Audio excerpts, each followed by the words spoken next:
change the world. I just want the perfect girl. I don't wanna hang around, I'd rather be found. It gets better, I wonder, my pleasure together. Everyone's waiting, anticipating.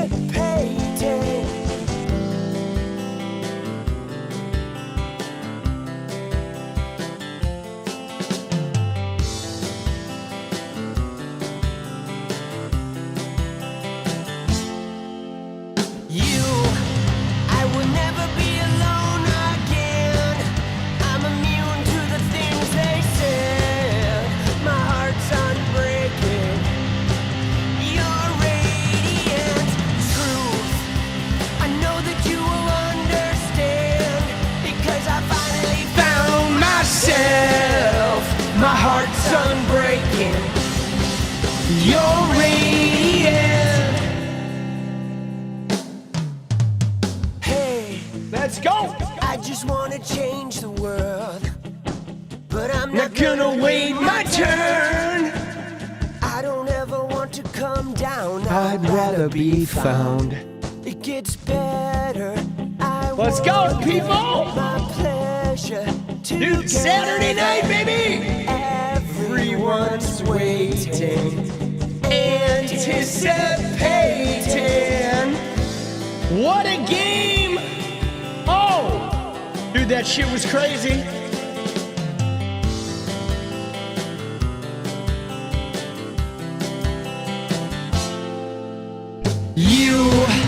I will never be alone again.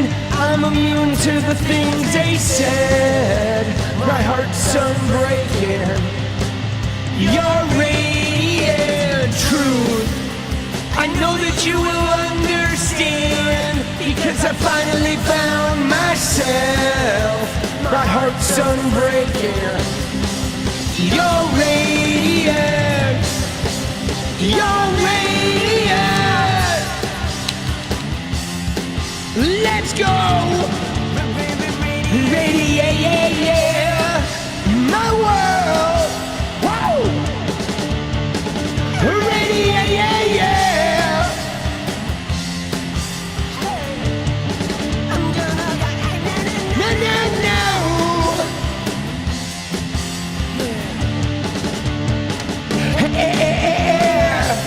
no. I can't pretend. No. I hope this never ends. It's about you. I will never be alone again. I'm immune to the things they said. My heart's unbreaking. You're radiant truth. I know that you will understand, because I finally found myself. My heart's unbreaking. You're radiant. You're radiant. You like the drummer? All right. Nate Chambers. He was a good drummer, actually. Dude, I've been trying to track him down, but like none of us have been able to find him. None of us have been able to find the man, dude. He was really young, dude. He was like 20 when I started that band. I was in my 30s, and he was like 20, and you know, that band was, we were pretty fucking popular here, and then he moved down to Eugene, and he was in a band with my friend Asia, who now is in a band called 𝗦𝗂𝗽𝗍, and she's how I met him. And Asia, she went on to marry the guy from Imagine Dragons, right? Her and fucking, what's his name? Dan, whatever, fucking, dude, she was married to him for years, dude. They have like 5 or 6 kids, but they're apart now. But yeah, so I talked to her the other day and was like, dude, do you know where Nate is? And she's like, dude, I was thinking about him the other week, like a week ago, and none of us know where he is. Now, I do know his ex-girlfriend. I think I'm going to reach out to her because I don't know. I'm kind of going through this whole, find these old people from the past. So, yeah, I don't know where he is, right? He has no internet footprint, which is hard, right? Like, how do you not have an internet footprint? That's wild. When you don't have an internet footprint in 2025, right? So mad your LA hat flew off. Why are you mad? Dude, what a fucking crazy game, bro. Like, can I just tell you? I thought the Dodgers were winning it. Then all of a sudden the 3-run homer. And then the Dodgers score a run. They score another one. Then the Blue Jays score one, still up by 2. Then they score one. Then, top of the 9th, right? 1 out. And Rojas, who nobody was expecting to do anything, the bottom guy of the order. I'm telling you, it's the bottom guys of the order, man. That's what happened with the Mariners, and the Blue Jays. The bottom guy of the Blue Jays order, Jimenez, he hit like a 3-run homer both days, 2 days in a row to catapult them to big wins. And right? And it was the bottom guy of the order too tonight who hit that tying run in the 9th, right? No fucking way, bro. And then, right? Or in the 9th, he hits the tying run. Then the fucking 1 out, bases loaded for the Blue Jays in the bottom of the 9th, and they can't score, bro. Holy shit. And then the Dodgers had bases loaded with 1 out, and they couldn't score. Oh, Lord. But I tell you what, though, guys, when, it was like the last time that I remember texting Bryce, the last time that the Dodgers stopped them with a guy on third, I was like, dude, the Dodgers just won this, right? I was like, dude, the Dodgers are going to win this now. I knew they were going to win it, dude. Once Yamamoto came in, right? Dominguez came in, and then, once Yamamoto came in, dude, that guy's just so good, right? They had their best fucking pitcher pitching in the final innings. Dude, let's go, baby. Oh, and anyway, can I just say this? Here's what I want to say, okay? Here's what I do want to say with the Blue Jays, okay? I have something to say, and if you're a Blue Jay fan, I apologize, because what I'm about to say is a little vengeful, okay? But retribution, it feels good to me. I'm petty like that. I'm a sports person. I'm really competitive. I played a lot of sports as a kid. So the Blue Jays, the Mariners, really fucking, I don't know. I was upset that the Blue Jays beat the Mariners. And I felt like the Mariners were the better team, actually. I know the record doesn't show that. And the fucking Blue Jays escaped. Mariners showed up a couple days just being shitty. It's their own damn fault. But I think the Mariners were the better team. And we fucking caved it. But so the thing I didn't like about the Blue Jays is the Blue Jays, man, the Blue Jays, they get kind of cocky, okay? They do. They once they start winning, they get showy, the Blue Jays do. They do. They get a little showy, those guys. When they're winning, they get this sort of thing. And I was upset by that. And what's more, the fucking announcers, guys, the announcers on the entire Fox network, the 2 announcers that did the Fox Sports games were they were Blue Jays fans. They were talking shit about the Mariners. They were talking shit about the Dodgers. Every time the Blue Jays would be like down, the announcers would be all sad and bitter and kind of be taking pot shots at the other team. And then when the Blue Jays were up, the announcers would be like, oh, and they were constantly just blowing smoke up the ass. And so I didn't like those announcers on Fox because they were so like partisan. Okay, now, you ready? The Blue Jays thought they had this one, guys.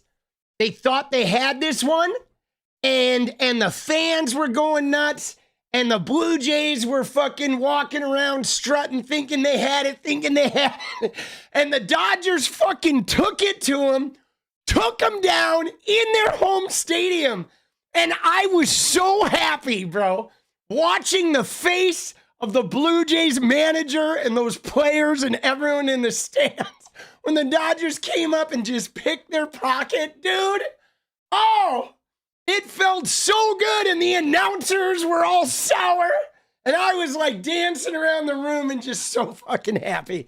Now it sucks though because I like the city of Toronto. I think the city of Toronto is a great place, dude. And I feel for the Blue Jays, they were so close, dude. They were so close, right? Full count on fucking Rojas. One more strike, it's 2 outs. They walk Shohei, and then they fucking put another guy out. That game is over and done with. They were so close, right? But dude, the Dodgers are like, they were not going down until they were going down, boss. And dude, I don't know, dude. It felt good. Yeah, no, the Blue Jays, like, I noticed a lot. There were 2 things that kept haunting me, even during the Mariners season, where the Blue Jays got really cocky and where the announcers were constantly like 100% on the Blue Jays side.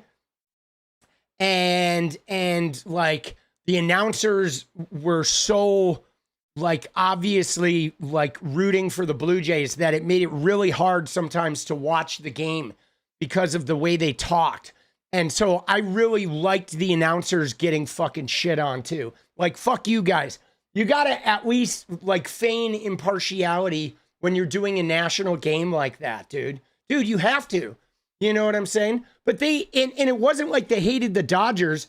They fucking were giving shit to the Mariners too, right? Dude, let's go, baby. Let's go, baby. Dude, that's my town, though. Dude, LA. Dude, Seattle couldn't do it, but LA could do it.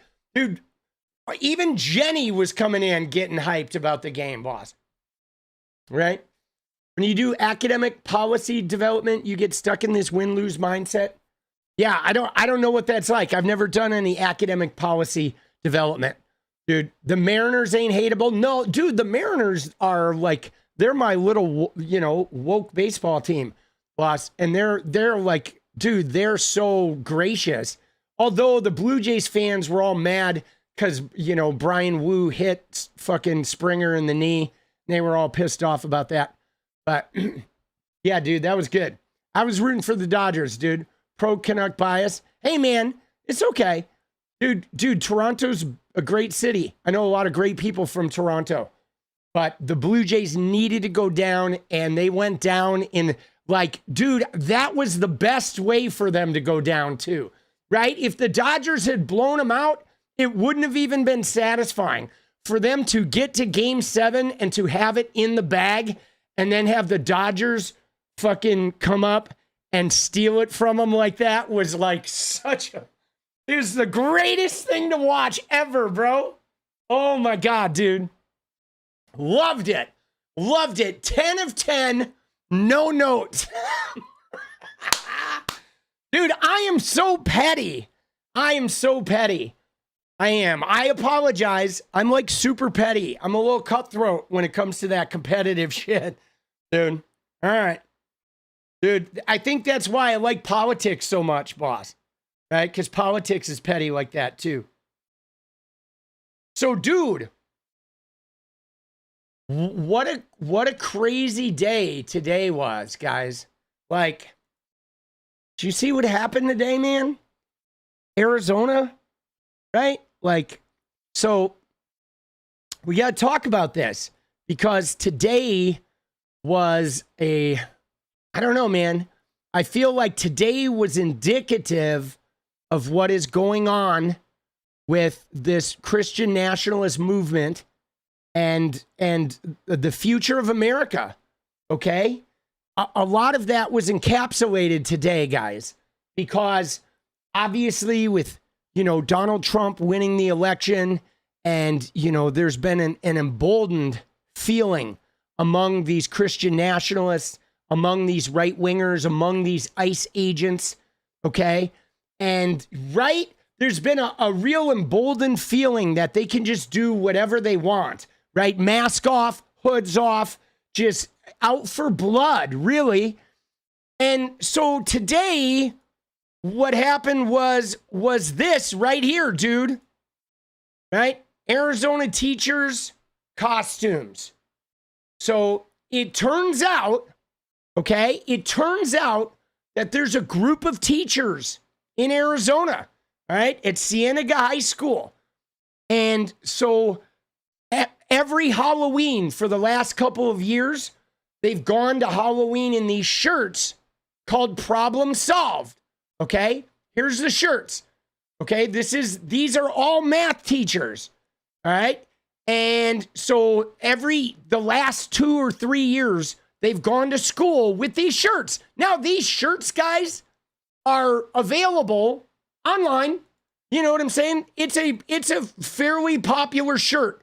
This Problem Solved shirt with stains on it, right? They're all over the place, all over the internet. They're like a cheeky play on like the horror film or whatever, right?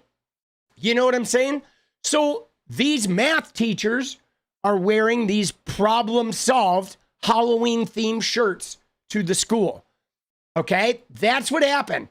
And what ended up happening is somebody who is like a TPUSA fan or somebody close to like Andrew Colvett, right? Somebody that was close thought that these people were making some crazy statement about Charlie Kirk. That's what they thought.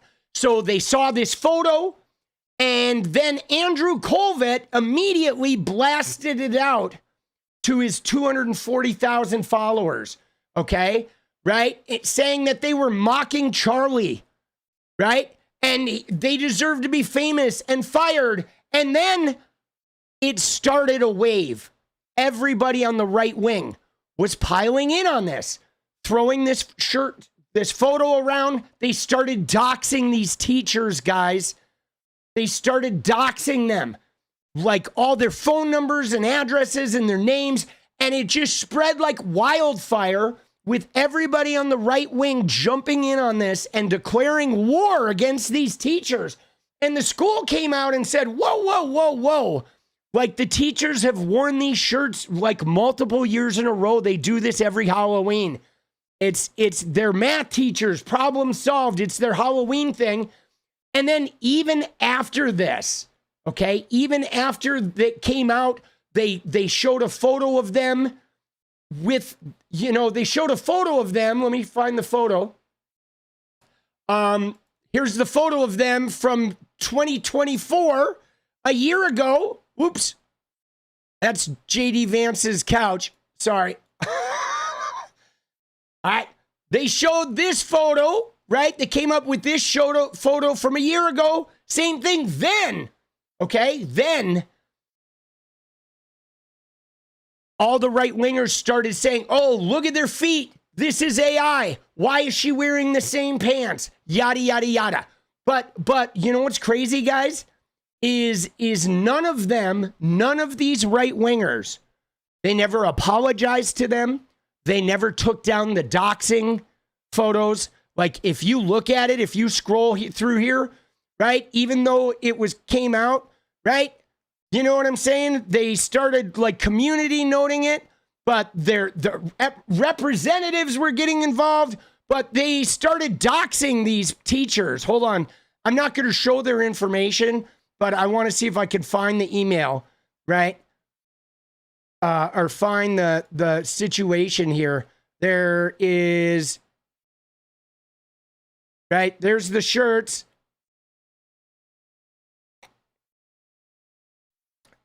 I don't know. I don't really want to show it.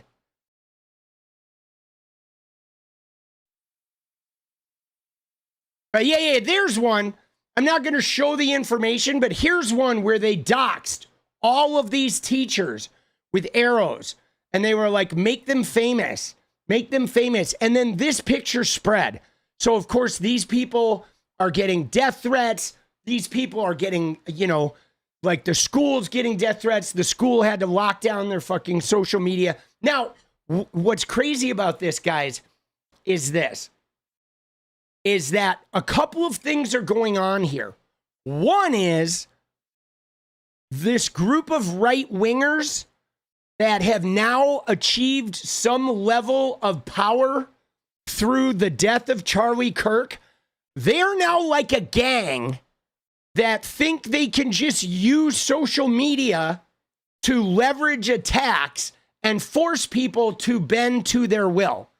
Okay? You know what I'm saying? They're very emboldened because they're friends with Donald Trump and the Justice Department will back them. They are absolutely way overstepping their bounds, guys. Okay? Today was like a warning shot, okay, where these people now think they have the explicit right to come in and control you over how you respond to Charlie Kirk or how you respond to Erika Kirk, or if you somehow upset their sense of decorum. Now, the problem, of course, guys, is this, right? Is like they don't have any decorum. You know what I'm saying? You know what I mean? They were doing this. They started this energy. They started it. Okay? They did. They began, like Donald Trump introduced this type of ruthless, reckless, uncaring, like, you know, no thought about how your words are going to land. They created this environment, this reality TV environment of you know what I'm saying? And guys, just you gotta be chill in the chat, okay? Make sure you're not, like, we don't want to be making fun of anybody's death. My goal here is to not ridicule what happened to Charlie Kirk, because that was a tragedy, and right, like political violence or people getting gunned down and shit is fucking a tragedy. We don't want that shit going on, okay? We don't. But we're also not going to suppress people's speech and their ability to fucking, you know, speak out and to grieve or not grieve how they want, right? You know what I'm saying? But we got to keep it above board here in the chat, though. You know what I'm saying? Like you guys just, I think everybody's keeping it good, and that's good. I just don't want you guys to get out of fucking hand. You know what I'm saying? I'm not trying to get fucking banned here again, because you know what I mean? Because I don't want to mock the situation. But what I do want to be very clear about, guys, is that I don't like this idea of a group of Christian nationalists thinking they now have the power to silence us, to get us fired, right? To, you know what I'm saying? To attack us because we're saying the wrong thing or expressing ourselves in the wrong way. I think that is a bad road to go down, okay? Because ultimately, they're going to abuse that, okay? They are going to abuse it.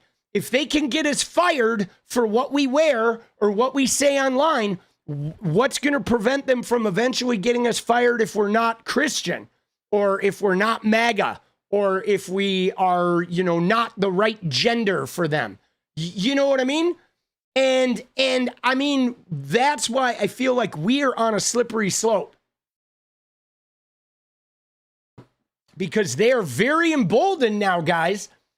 And they're wielding the power of the government behind them, dude. They're wielding the power of the government, guys.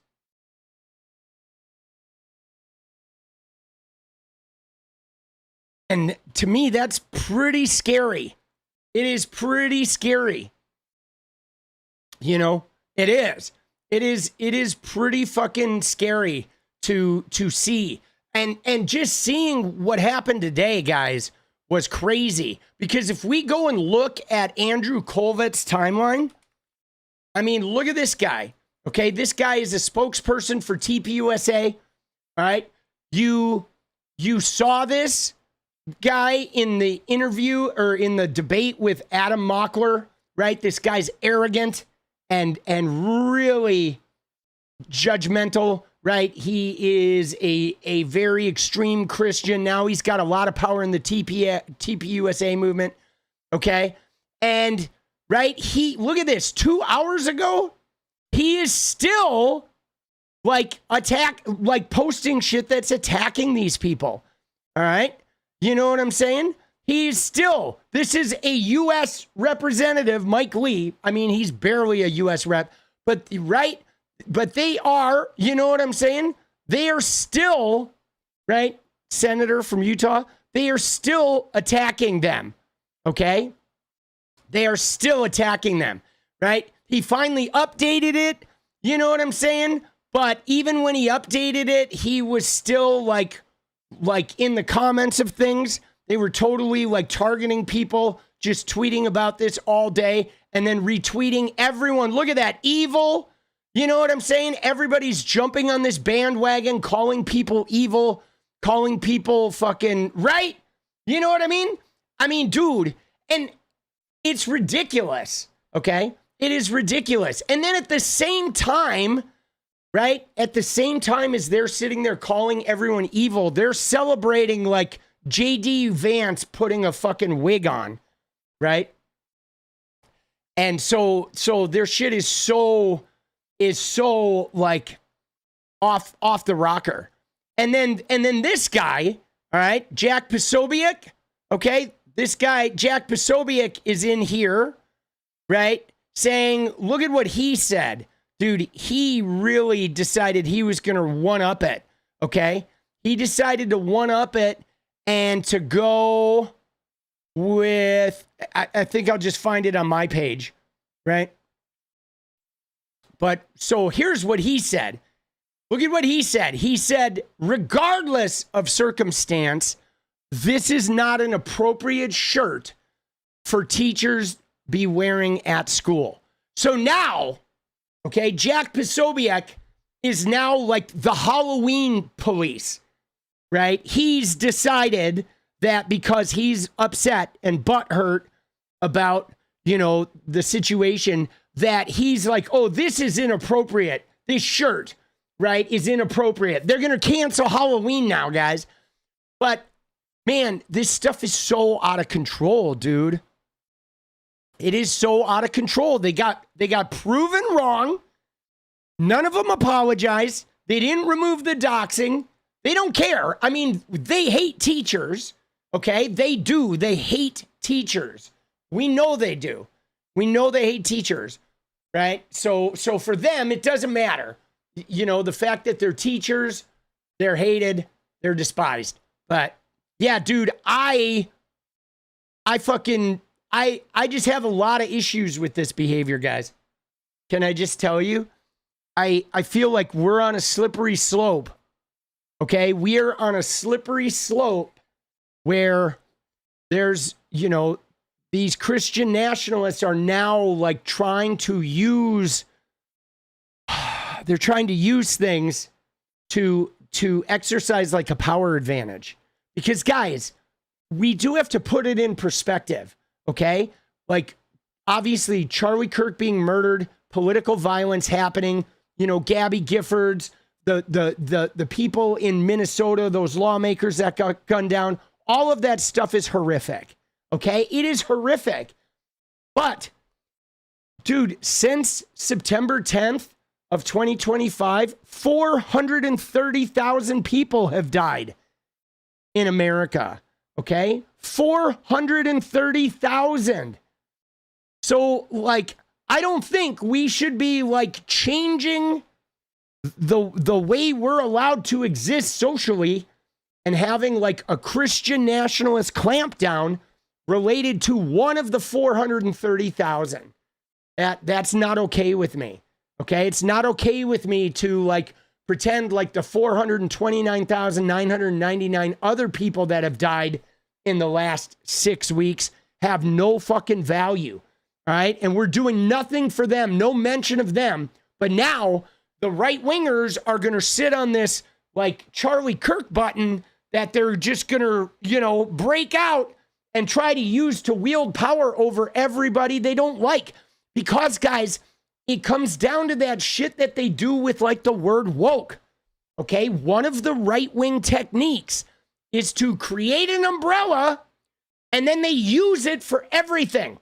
Right? They create the term woke, and then it applies to everything that's not them. So now everything that's not them is woke, is bad, is dangerous, is grooming, etc. Right? They do that all the time. And yes, it is projection. They're the ones that are grooming young kids with religion and trying to groom kids with ProggerU and with TPUSA, trying to get into middle schools and shit. And they're the ones that are trying to control, like, you have to be one of them or you're not legit, you know? And so, dude, I'm real tired of that stuff, boss. You know? I am, dude. It's making me a little nervous. I mean, I'm really glad that my kid's, you know, not in school anymore, but also I feel like because he's not in school, I'm not getting a chance to fight like boots on the ground. You know, but yeah, man. And, you know, they've sort of increased that demon rhetoric, you know, and the hypocrisy, man, the hypocrisy, dude, you know, like Kyle Kulinski has definitely been getting it. You see him like, oh my God, dude, they've been going after Kyle Kulinski in a major way, right? Because of the Erika Kirk tweet? Dude, right? Because of the Halloween costume tweet?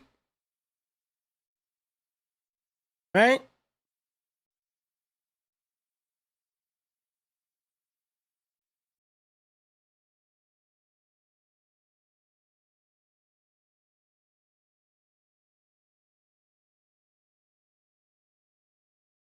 Dude, where is it?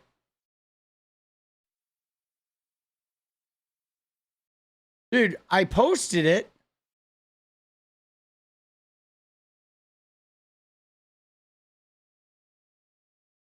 Dude. Oh, where?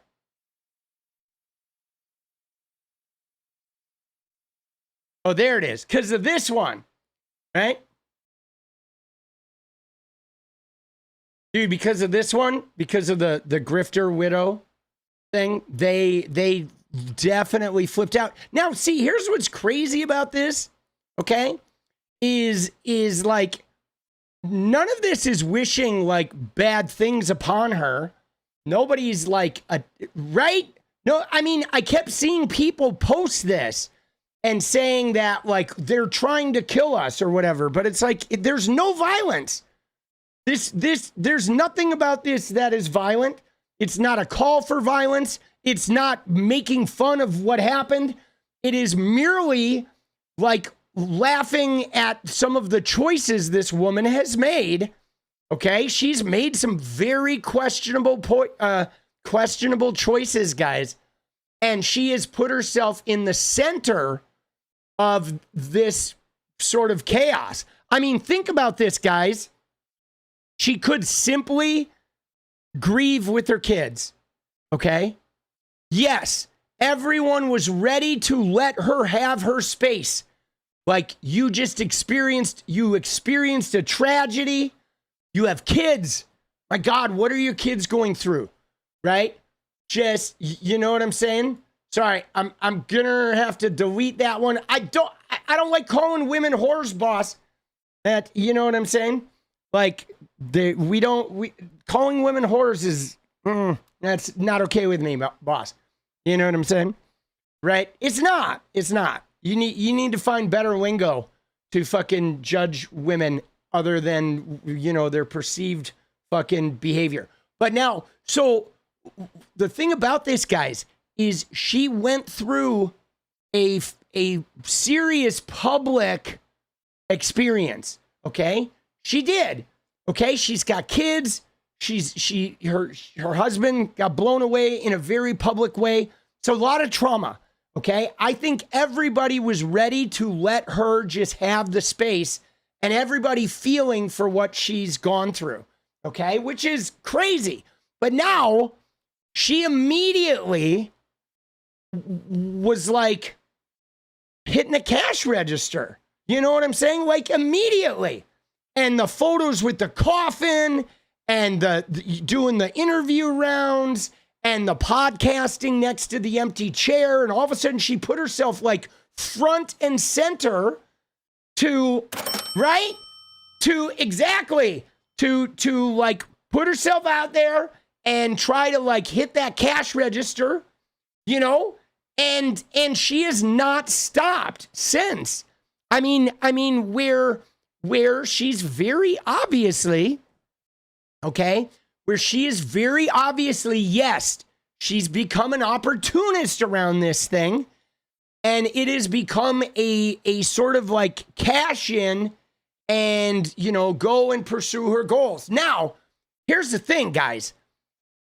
I kind of understand that, right? I do understand that. Like, I don't know if you guys remember, there was a guy way back when in Florida whose son Adam was murdered by a serial killer. He was kidnapped in a store and murdered. Okay, Adam Walsh was his name, and his father started a like, you know, thing to help, you know, like go after people that kidnap kids. Okay, and right, and but the thing is the guy grieved.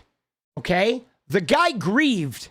The guy like went through a very painful grief around his kid, and then he came back, you know, after grieving and said, you know what, I want to make a difference. I want to really do something for my son.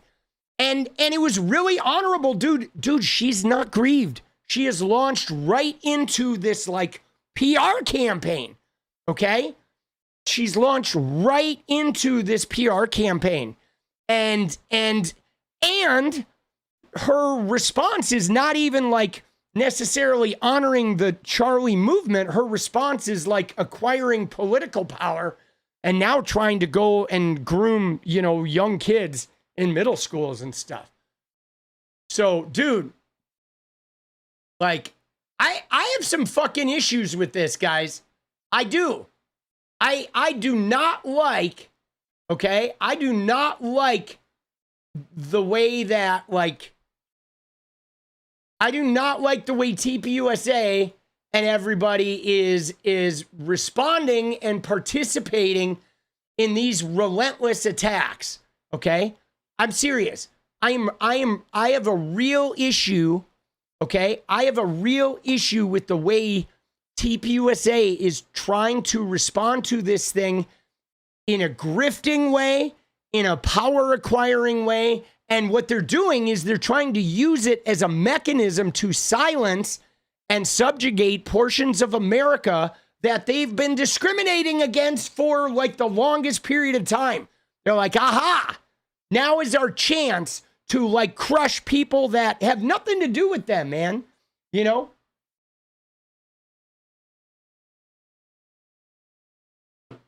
Dude. So yeah, I'm trying to figure out how we best fight this, guys. Because we do have to fight it.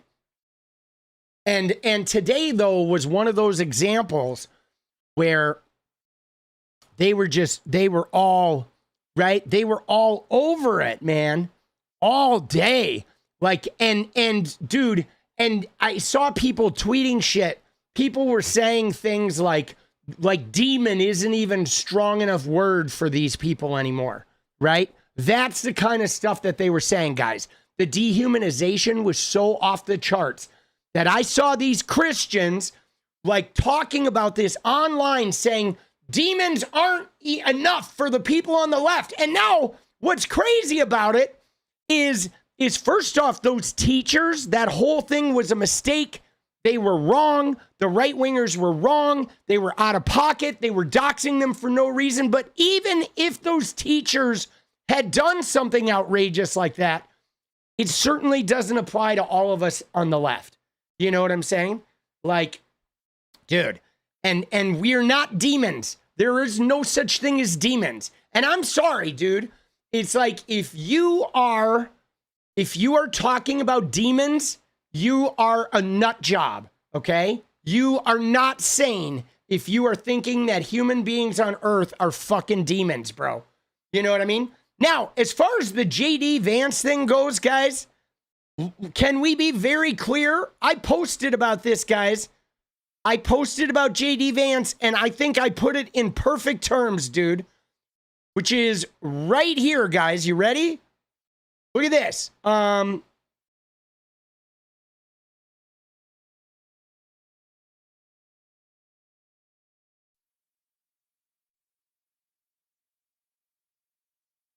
Where is it? Hold on. Right here.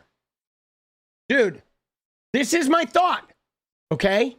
Because everybody's like, why are you talking about JD Vance? Why are you talking about Erika Kirk? But look at this tweet, guys. This tweet is accurate. I stand by this, where it says JD Vance went from calling Trump America's Hitler to being his running mate. Why did he do that? Because JD Vance wants the presidency. And he wants it so bad that he would sell out all his morals and feelings and partner up with the worst fucking person in America because it is his ticket to maybe getting the presidency. Okay? So we have every reason to believe that if dumping 𝗙sze and getting rid of his family and hooking up with Erika Kirk meant he was going to get the presidency, he would do it in a fucking heartbeat, bro. He would do it in a heartbeat if it was going to give him the presidency. And after you saw those videos of those Christian nationalists like attacking Vivek Ramaswamy, I think JD knows that he's going to have a hard time getting the presidency. None of the white supremacists are going to vote for him. And see, that's what's so crazy about this, is he is now going to maybe throw his wife off the team because of Nick Fuentes. How crazy is that, guys? That it could be Nick Fuentes that gets JD to fucking bail on his wife. Because they need Nick Fuentes. They need the Groypers. That's a huge part of their base. Dude, half of the fucking ICE agents are Groypers. You know what I'm saying? Half of the federal law enforcement right now are fucking Nick Fuentes guys. You know?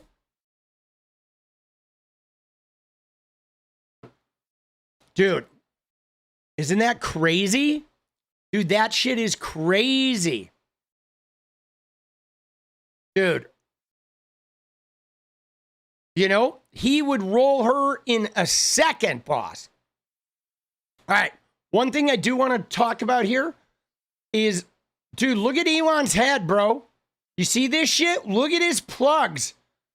Dude, his little hair plugs they're not looking good, dude. If you look at this video, you can see the dividing line, bro. You see it? Dude, his little chia head is about to jump off the head, bro. Oh, shit. Look at that. Wasn't that crazy?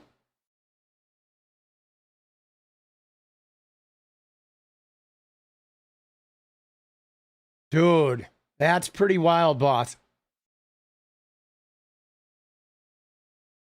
Dude, Elon, he doesn't look good, dude.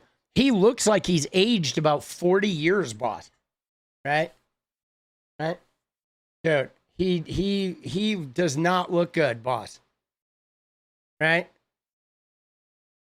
Look at what he says here. That's what was happening.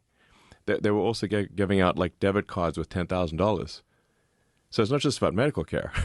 Yeah. Dude, he's just lying. Elon is just lying through his fucking teeth here. The Democrats mention the medical care because they're trying to prey on people's empathy as much as possible, and then they imagine, oh wow, somebody has a desperately needed medical procedure, and shouldn't we maybe take care of them in that regard? But what they do is they divert the Medicaid funds and turn it into a slush fund for the states that goes well beyond emergency medical care. Dude, he's just making shit up, right? Oh, they divert Medicare funds, turn it into a slush fund, right? Oh, yeah, really, Elon? Like, works cited source, trust me, bro. Dude, what the fuck, bro? And New York and California would be bankrupt without the massive fraudulent federal payments that go to those states to pay for illegals. Dude, do you see that statement? He said New York and California would be bankrupt without the federal payments that go to those states for illegals, he said. Dude, New York and California pay for Texas. They pay for most of the fucking red states. They don't even take a fraction of what they fucking send to the federal government. He's so full of shit, dude. They just sit out here lying, right? And then look at these idiots. My mind is blown. Oh my God, New York and California would be bankrupt. Dude, fucking idiots, bro. It is like complete and utter idiots. California, dude, and he is so like, especially guys, the thing that really bothers me about this, guys, is when you look at Elon is like the richest fucking person on the planet. Okay? He is the richest guy on the planet. And guys, the only reason Tesla is not bankrupt is because of Gavin Newsom. Okay? Gavin Newsom's electrical vehicle credits, Gavin Newsom's EV credits made him rich. Yes. California made Tesla viable. And that was how he was able to make SpaceX viable. He owes it all to California. And then he wants to move it to Texas to be tax-free and like, fuck you after California made him. Dude, he's nothing without California. Nothing, bro. You know what I'm saying? To create a massive financial incentive for illegals. How would they be bankrupt because of that? They wouldn't be able to balance their state budgets, and they can't issue currency like the Federal Reserve can. And so their ability to balance budget is dependent upon illegals getting funding? The scam level here is... Dude, Rogan is like the weakest pushback on planet Earth. Look at him! Look at his face, dude! He's like, oh, well, I can't, right? I know, even Rogan, in his limited mental capacity and 50 joints in and a touch of CTE, Rogan's like, this isn't making sense. And look at Elon. Look at his face. He's like, oh, dude, what the fuck, bro? Right? Jesus. What are we doing, guys? It is just a bullshit artist. Somehow these guys get women? No, these guys don't get women, boss. Money gets women. So staggering. So there are hundreds of billions of dollars of transfer payments from the federal government to the states. Those transfer payments, the states self-report what those transfer payment numbers should be. So California and New York and Illinois lie like crazy and say that. And he has. Do you have proof, Elon? Did you bring some spreadsheets, boss? You bring. What do you got? You got a whistleblower in the trunk of your car? Is there a vial of ketamine that has this data in the bottom of it? Elon's like, you know, at the bottom of my vial of ketamine, there's some numbers there that will show you exactly what I'm talking about. Oh my God, dude. These are all legitimate payments. Well, these days that I think they're even admitting that they literally want hundreds of billions of dollars for illegals. But for a while there, they're trying to deny it. So you get these transfer payments for every government program you can possibly think of, and these are self-reported by the state, and at least historically there was no enforcement of California, New York, Illinois, and other states. Dude, he can't even talk, dude. This guy, he's the worst public speaker. When they would lie, there was no actual enforcement to say like, hey, you're lying. These payments are fraudulent. Now, under the Trump administration, the Trump administration does not want to send hundreds of billions of dollars of fraudulent payments to the states. No, the Trump administration wants to say every money that goes to blue states is fraudulent, is what is happening, right? The Trump administration wants to decide who does and doesn't get money. So if your state, how do you know it's fraudulent, President Trump? Is it going to a blue state? Blue state, fraudulent. Red state, yippee-ki-yay, motherfucker. Right? That's their fucking criteria now. If the state is blue, state don't like Trump, fraud. If the state is red, oh, legit. Fraud, legit. How do we know fraud? Who'd you vote for? Not Trump, fraud. Who'd you vote for? Trump, legit. That's it. That's the entire accounting system now. That's the entire, like, Trump fucking, that's his entire justice system right now, right? Did you vote for Trump? No? Okay, you're going to jail. You're under investigation, right? Did you vote for Trump? Yeah, you're pardoned. You're free. Oh, you killed 20 grandmas? That's okay. Pardon, right? Dude, it's real simple. It's a real simple categorization system that he's got working. And the reason you have the standoff is because if the hundreds of billions of dollars to create a financial incentive to have this giant magnet to attract illegals from every part of Earth to these states, if that is turned off, the illegals will leave. Dude, one other thing we have to dispel, guys, is because first off, undocumented people don't get government services. That's for starters.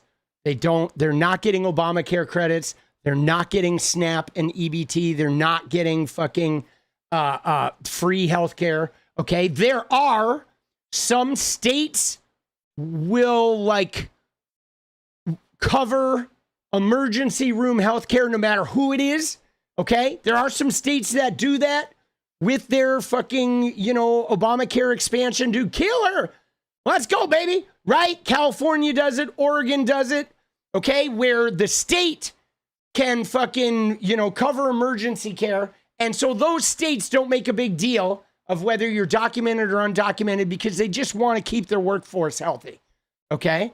All right. Fully autonomous Teslas years later. Yeah, dude. Yeah, Patrick, let's go, baby. We're going to have Teslas. We're going to have tunnels.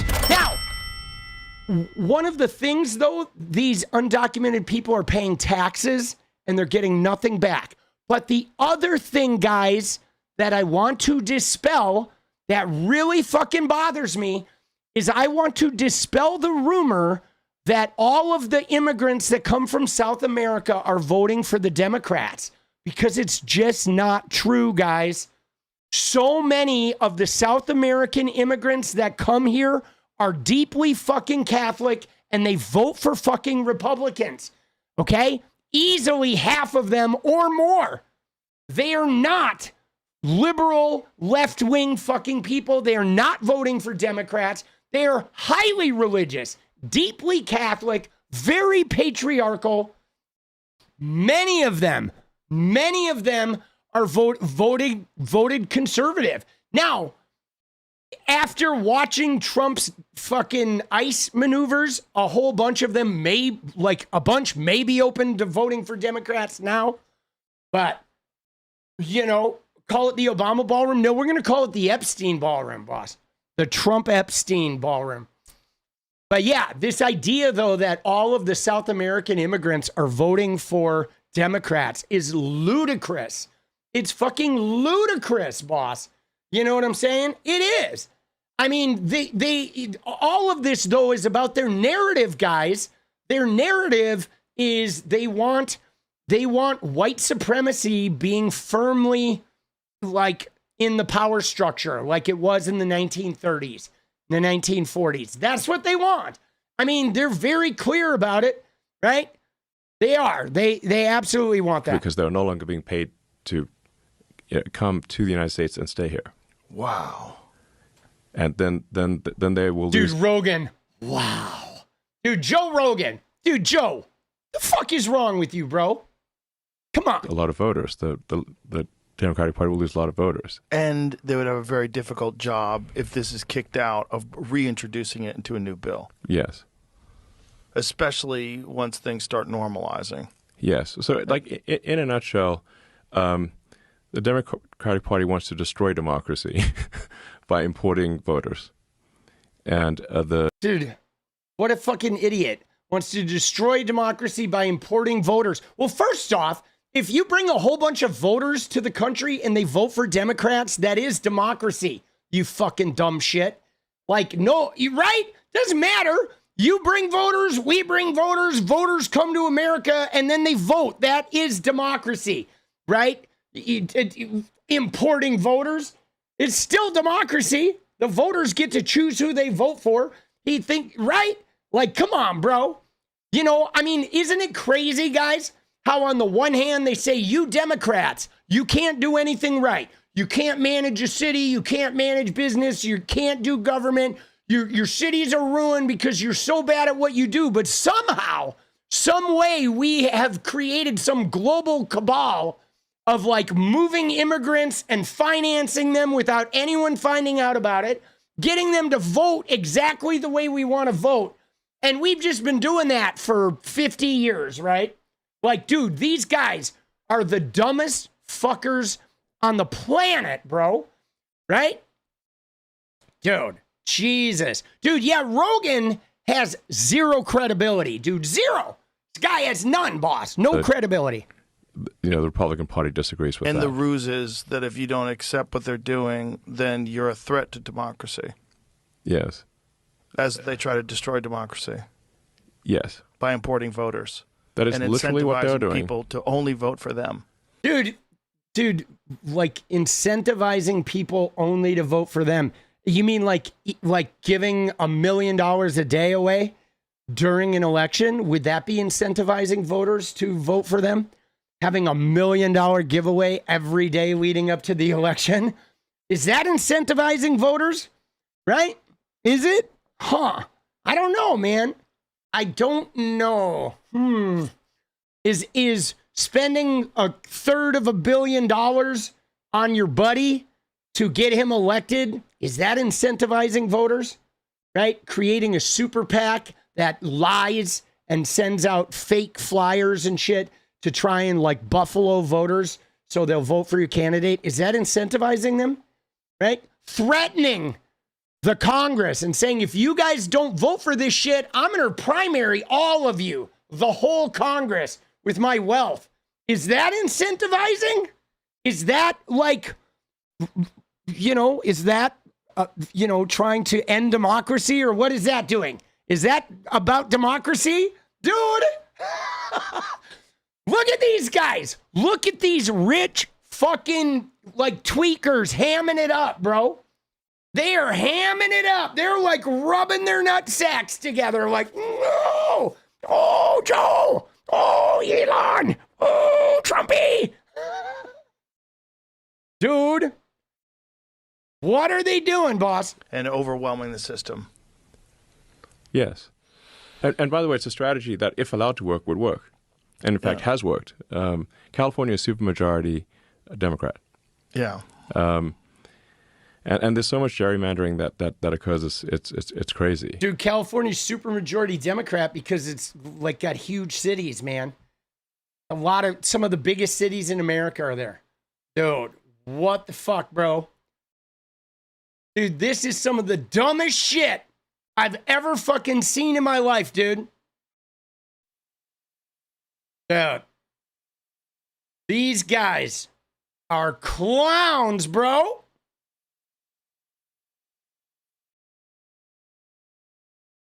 Dude, look at this. This guy says Antifa, California utilizes Antifa for wildfires, guys. Dude, look at this guy. Dude, Flip Crypt with his 20,000 followers. He's found it. California's got Antifa. Oh, he's like, you were so spot on. Oh, shit. Dude, let's go, baby. Dude, oh, all right, dude, let's do our fucking dance goal, bro. But again, dude, undocumented people are not getting SNAP. They are not getting fucking any of those resources. All right, they're not. Okay? Dude, they're not. All right, let's do our dance party goal, shall we? 15 super chats, $2 or higher. Right? We'll go 45 minutes. All right. I have no idea really what we should cover today, dude. I made videos today and mostly I was watching the Dodgers. Dude, fucking crazy, bro. Dude, Elon, see, it's so hard, guys, because all they do is lie. Like, they lie so much, right? You know what I'm saying? And like, it doesn't even matter. They lie and they say the immigrants are using SNAP, and you show them the data that says it's not, and they're like, nope, the data's wrong, right? Let's dance. We will dance. Thank you, Keeler. Let's go.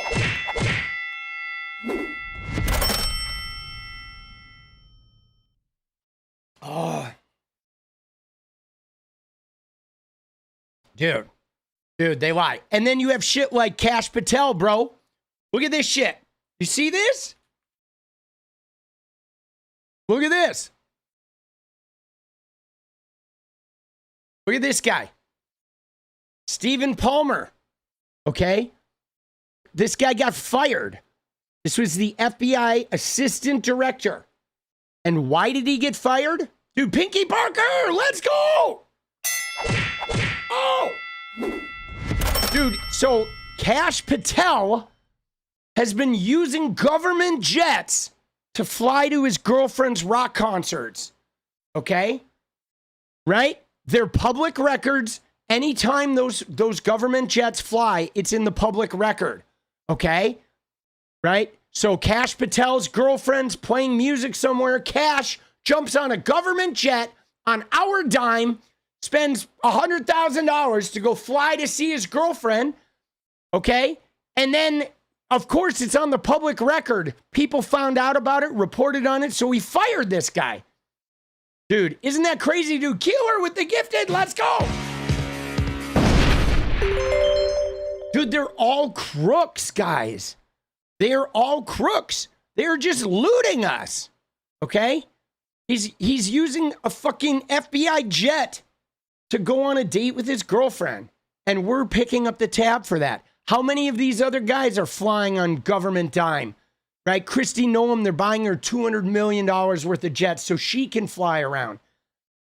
And they're all just looting us, dude. They are. They are all hustlers. Hustlers, grifters. They're looting the taxpayer money, right?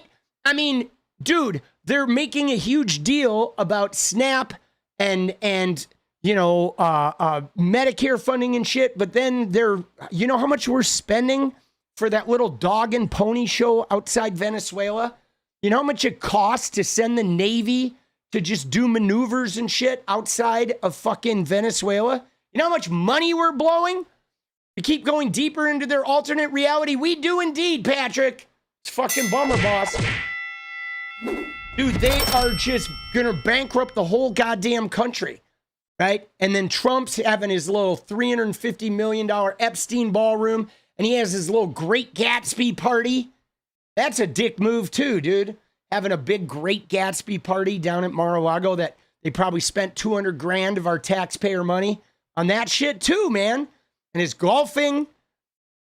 Dude, Jason's, let's go. Dance like crazy kangaroos. Let's go.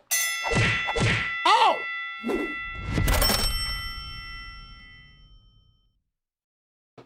Dude, this shit pisses me off, boss. Dude, he went to see his girlfriend, right? Let's see. He flew to see his girlfriend. She sang the national anthem. All right. Patel was angered this week by social media posts and news stories calling attention to his use of an FBI jet that arrived in State College, Pennsylvania, where his girlfriend's country music artist, Alexis Wilkins, sang the national anthem at a wrestling match. So this guy flew an FBI jet to go see his girlfriend sing the national anthem. Yeah, I mean, Karen, I am with you. I think for me, guys, I'm not surprised that he's bilking us. I'm not surprised that he used a jet and spent hundreds of thousands of dollars of our money. I am surprised this motherfucker has a girlfriend. Like, how? Right? How, dude? You know what I'm saying? There's no fucking way, bro. That is the surprise. How the fuck did this guy end up with a girlfriend? Jesus. You know?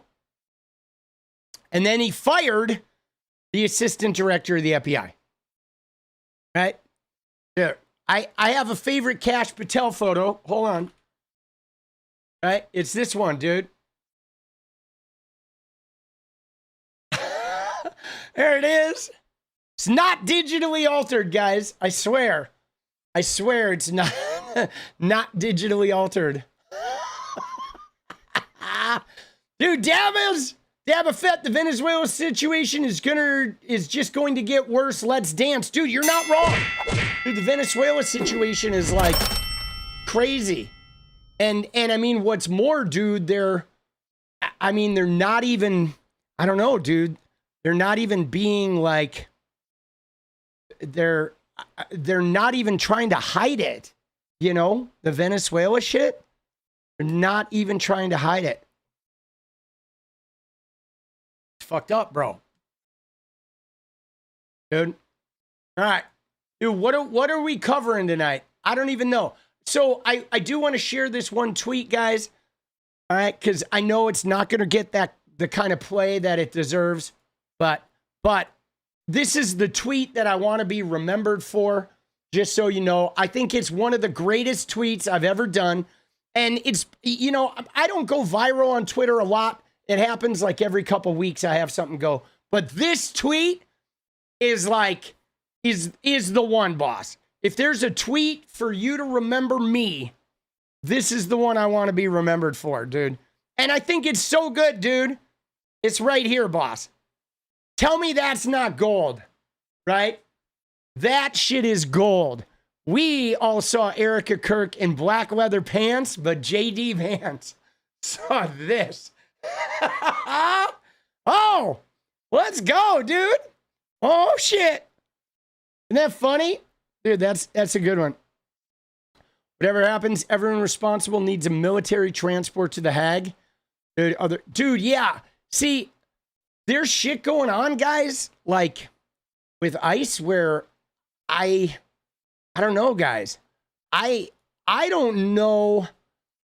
I don't know if we get out of this without some type of like military tribunal. You know what I'm saying? Like when I look at some of these ICE agents and the shit that they're doing and the crooked shit that they're doing, the way they're looting things, I feel like there's going to have to be some type of like trials, right? There's going to have to be some trials. Dude, I saw some footage today. This video here, boss, I don't even want to go into it, but like this video, this guy, I'm not going to play the video because it's just too alarming to watch, but this guy is like smashing this guy's head. He's not even a fucking immigrant, man. You know? And there's a guy like pointing guns at crowds of people, and then he grabs this guy and they're like, he's punching them in the head. I mean, this is just literally like shows of violence at this point, right? It is just violence. happening. And you know, and there's another one from fucking, I don't know, yesterday, right? It was, I believe it was in Pittsburgh. Did you see the video?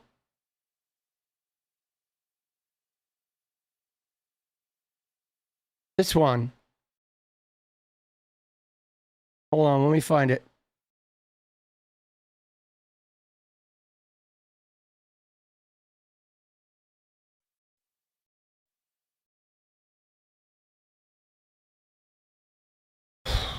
Dude, the shit is just, it's heavy, boss. It's like I feel the weight of this shit, and it's just heavy. Right? Yeah, I mean, I guess you got to figure out who they are first.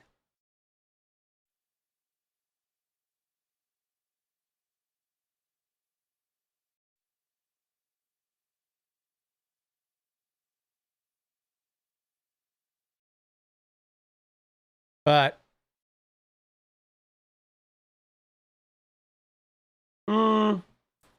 thought I saved it.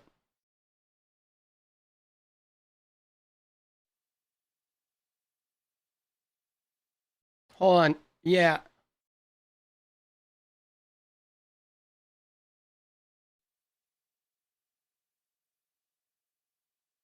I guess not. It was a retweet. Dude, now I don't know where it is, boss. But there was a woman, I believe it was in Pittsburgh, okay? There was a woman, a Hispanic woman who was a U.S. citizen, okay? Let me find this. I want to find this because I feel like it said this is how the Holocaust happened, all right? I think this is important.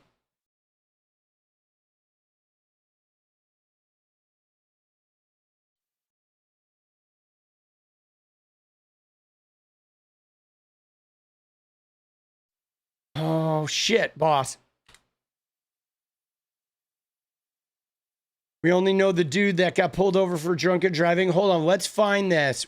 I know I retweeted this, guys. All right, I know I retweeted it. I'm going to go slow.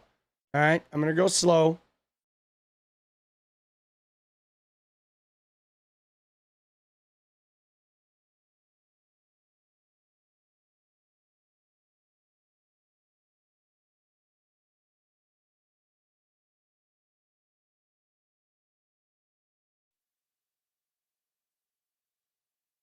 It was just a straight retweet.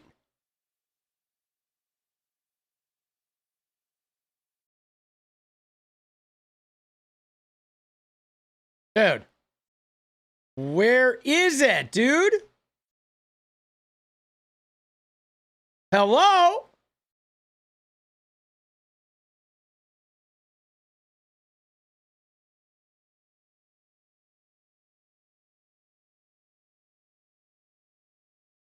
Do they have an ICE employee of the month? I don't think they do, guys.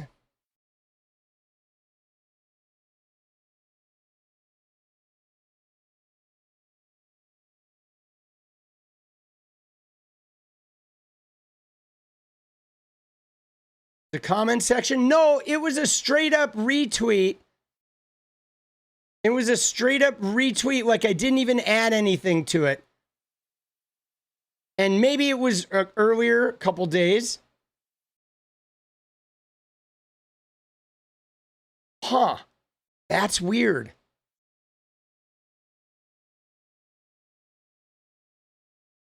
All right.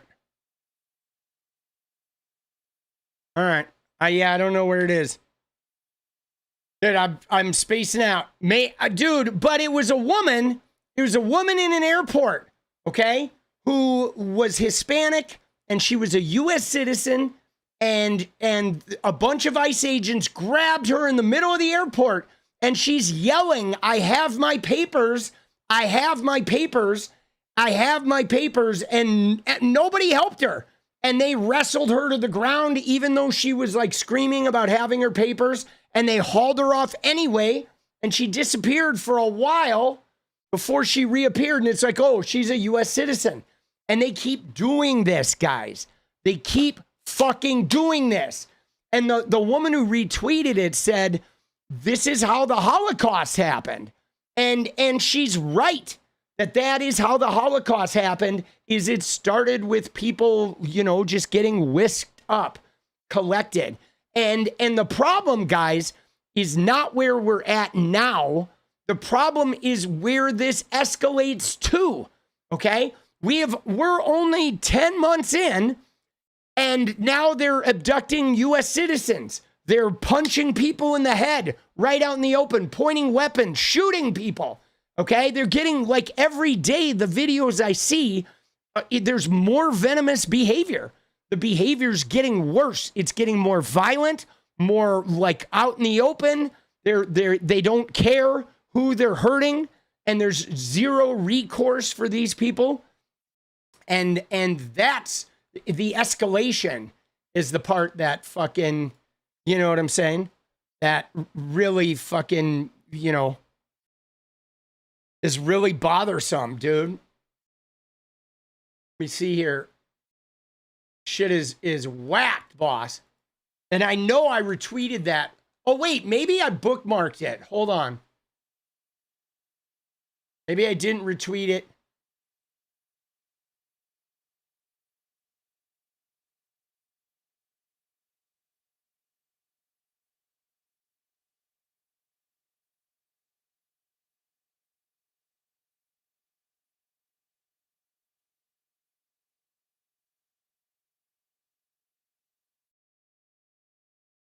No, I don't know where it is. But dude, did you see this one? Dude, this shit bothers me too, guys. Because look at this.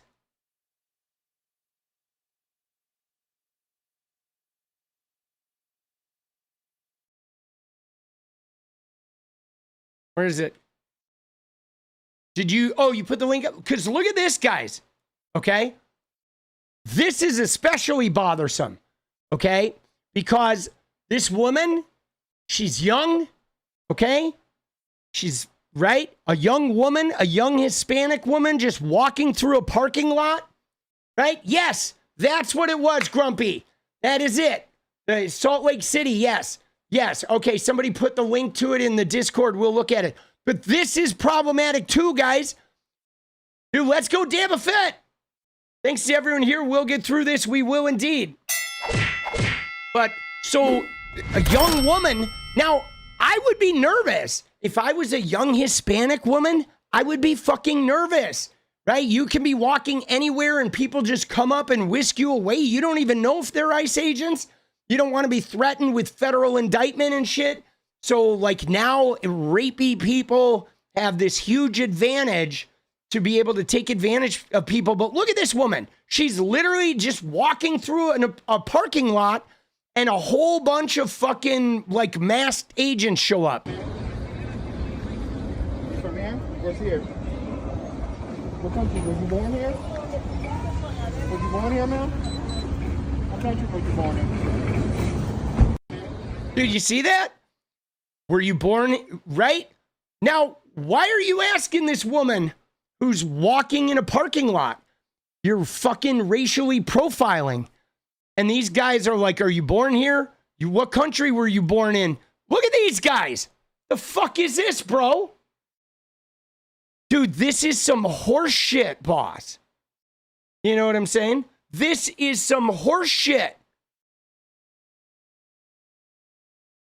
Dude, like, what the fuck is going on? You can't walk through a parking lot? All right. Yeah, no, this is it. This is the clip. All right. This is the clip. Let's go. All right, hold on. We're going to fucking. Thank you. Yeah, this is the one. All right. No! No! No! My daddy! Help me! Help me! I don't know how to let me quit. I have my payment. No! Set me free! My daddy! She's a human being! No, my daddy!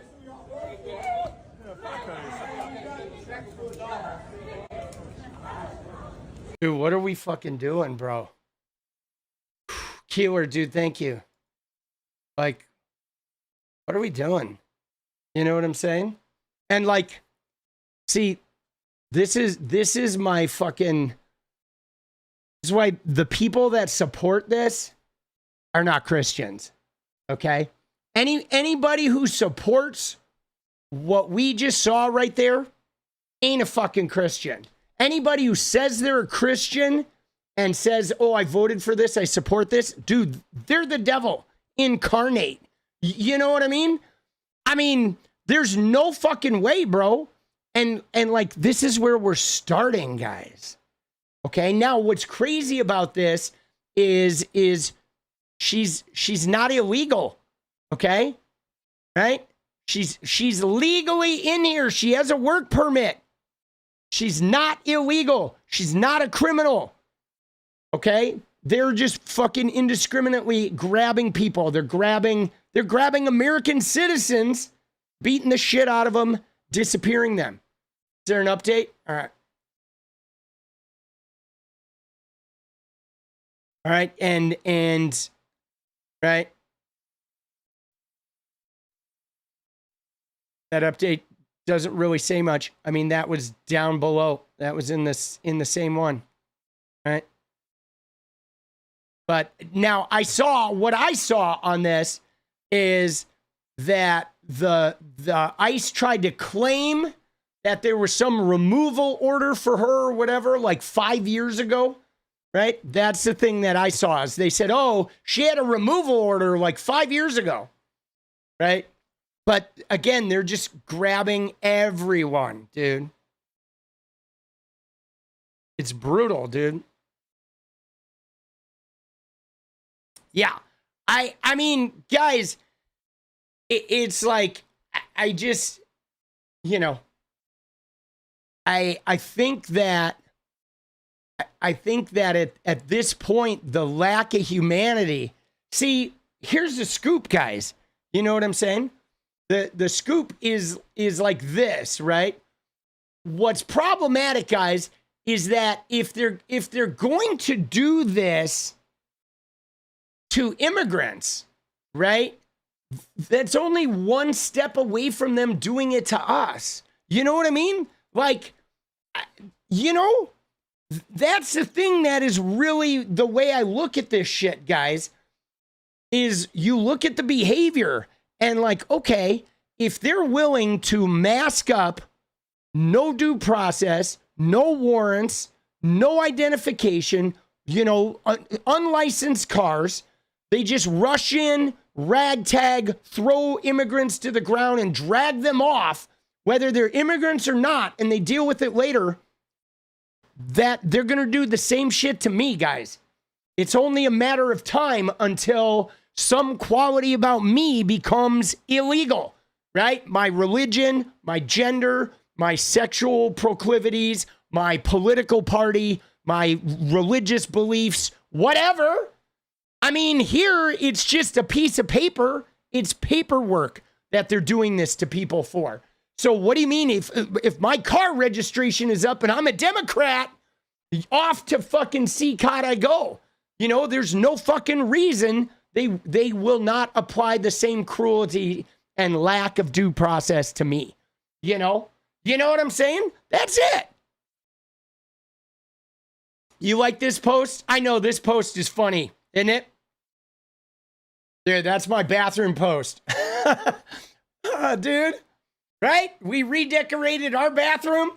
I told the contractor to do something presidential.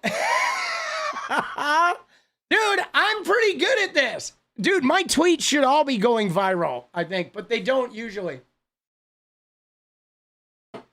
But yeah, my shit should be going viral, dude. Tell me that ain't virality, boss.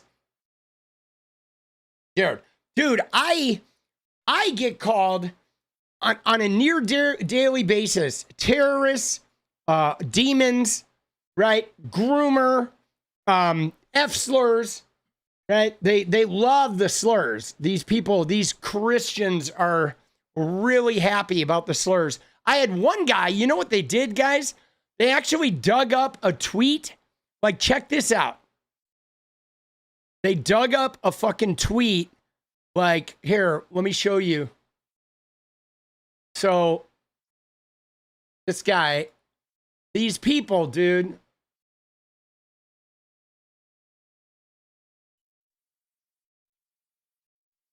Right? So, like, this guy messaged me. They dug up a tweet from 2018. Okay? In 2018, I don't know how they even found this, guys. But in 2018, after Rand Paul's neighbor, like, beat somebody up, the guy messaged me, or they dug up a tweet that said, can someone call Rand Paul's neighbor? We need to get him over to Mitch McConnell's place. Stat, right? Dude, I guess I don't even know what it was about, but I was mad at Mitch McConnell, and I'm like, all right, we should send in Rand Paul's neighbor, right? I mean, it's just a joke. And this guy's like, since you love violence so much, drop your location. Let's get busy. And so I did tell him I'm at your mom's house. And then I fucking blocked him. But, dude, but right? I did. I had to respond to that one. I couldn't resist. Dude, oh shit. And then I blocked him, but dude, the account was opened in October, bro. You know what I'm saying? Like, what the fuck, dude? Like, what are these guys doing? Right? Or this other Charlie Kirk fan that just called me the F slur, told me to kill myself. Right? Oh my God, dude. Crazy. Dude, isn't that funny? Yeah, next up is the work camps. The health farms, like, dude, this shit is brutal, boss. Shit is like not, I don't know, man. Shit is just not okay with me, dude. This like lack of humanity, you know? You know what I'm saying?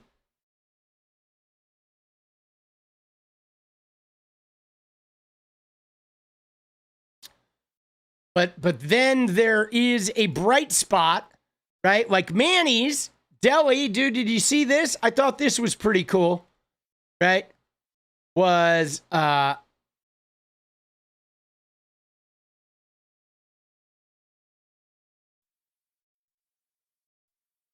dude.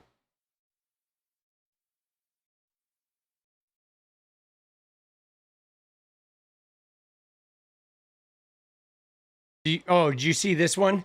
This one's amazing. Dude, she's going through the normal 5 stages of grief, right? Dude, pyrotechnics, merch, podcasting, grifting, and acceptance. Dude, pyrotechnics, merch, podcasting, grifting, and acceptance. Fucking beautiful, dude. Oh, shit. But yeah, these guys, dude, right here, Manny's Deli. So Manny's Deli in Chicago said they're going to feed like people who lose their SNAP. All right. Isn't that amazing? Yeah, let's go. They started a GoFundMe that they're going to fucking donate and look at this person. They said shameful. Dude, what idiots, bro. Dude, isn't that crazy? Shameful. Dude, what a fucking dweeb. Dude. What a geek, bro. Shameful to feed the hungry. Dude.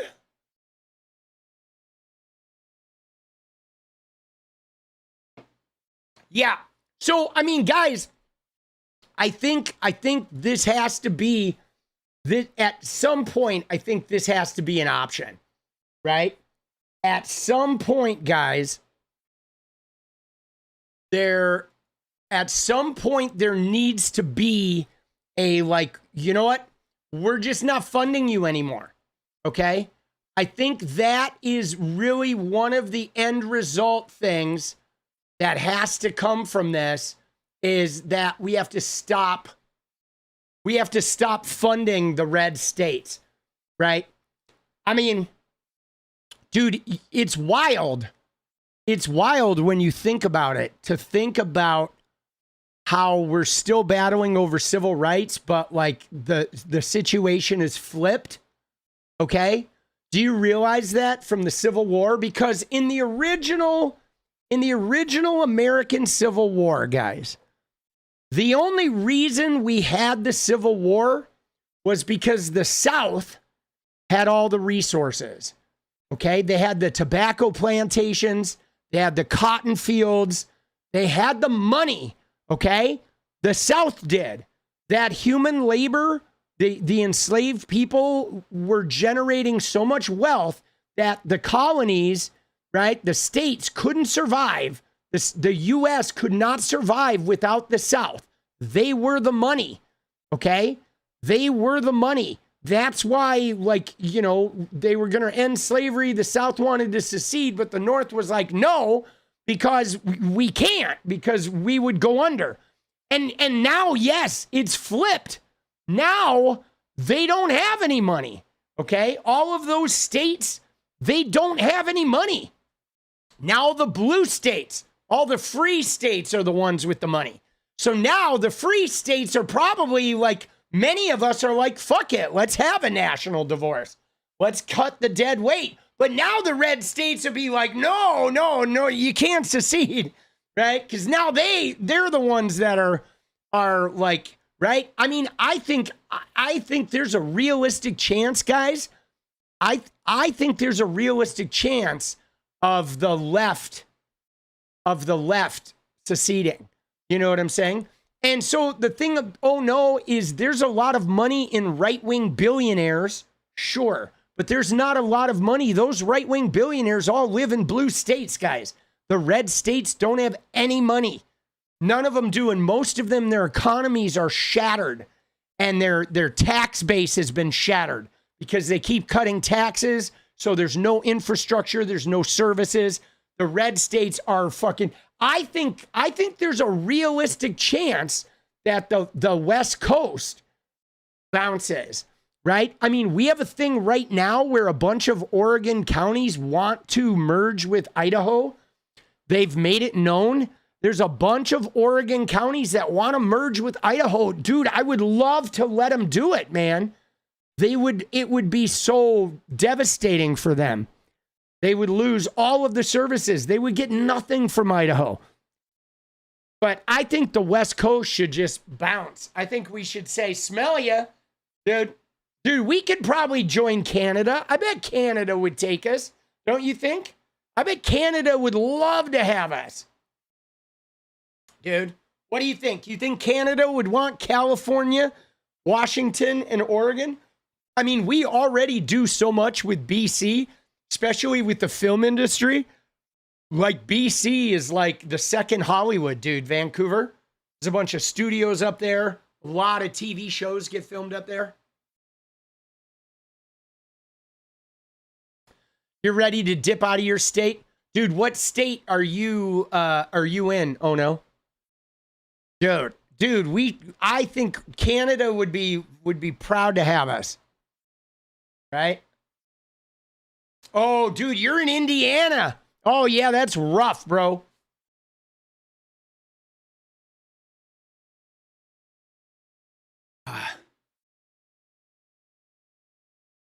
Really sucks for the blue dots stuck in red states. It does. What state are you in, White Unicorn?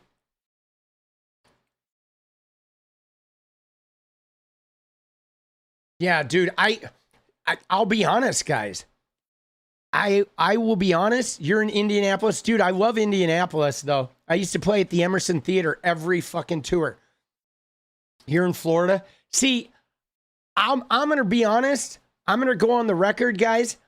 I don't know how those of you who live in a red state are. I don't know how you guys do it. Right? I honestly don't. I don't know how you guys do it. It's like, I mean, I feel so fortunate. Like, living in Portland, I mean, we're so lucky. We are like I am so lucky. Like, there, you know, I mean, I have to go significantly out of my way to get to a red area, right? You know what I'm saying? I have to, like, I know where they are, and I mean, I can certainly get to them, but even then, even when I'm in a red area, it's like it's, you know, blue laws, you know? I don't know how people do it.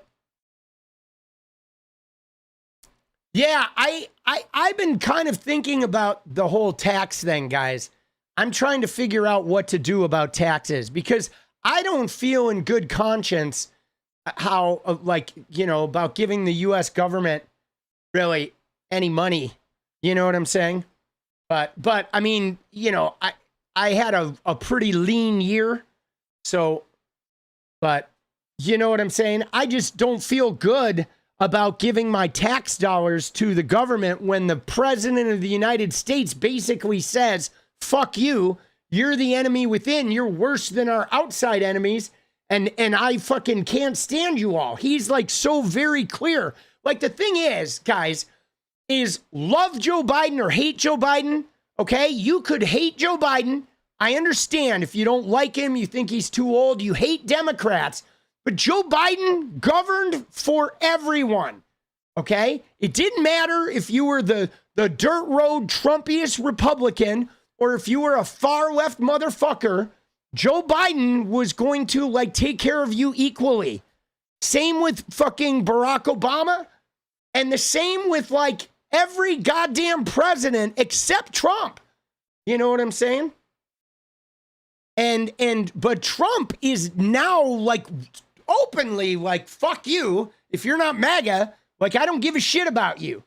Dude, Natural Born Keeler, I guess it was a 2015 fundraiser, or if 2015, a fortune teller said Trump would be the last president of the USA. I don't believe in fortune telling, so I was glad Biden won in 2020. But now, I don't know, man. But dude, maybe we're going to get a new, dude, thank you, Keeler. All right, guys, dude, we need 6 more, 9 minutes. 9 minutes, 6 more for the dance party. But yeah, dude, Trump is so openly resentful.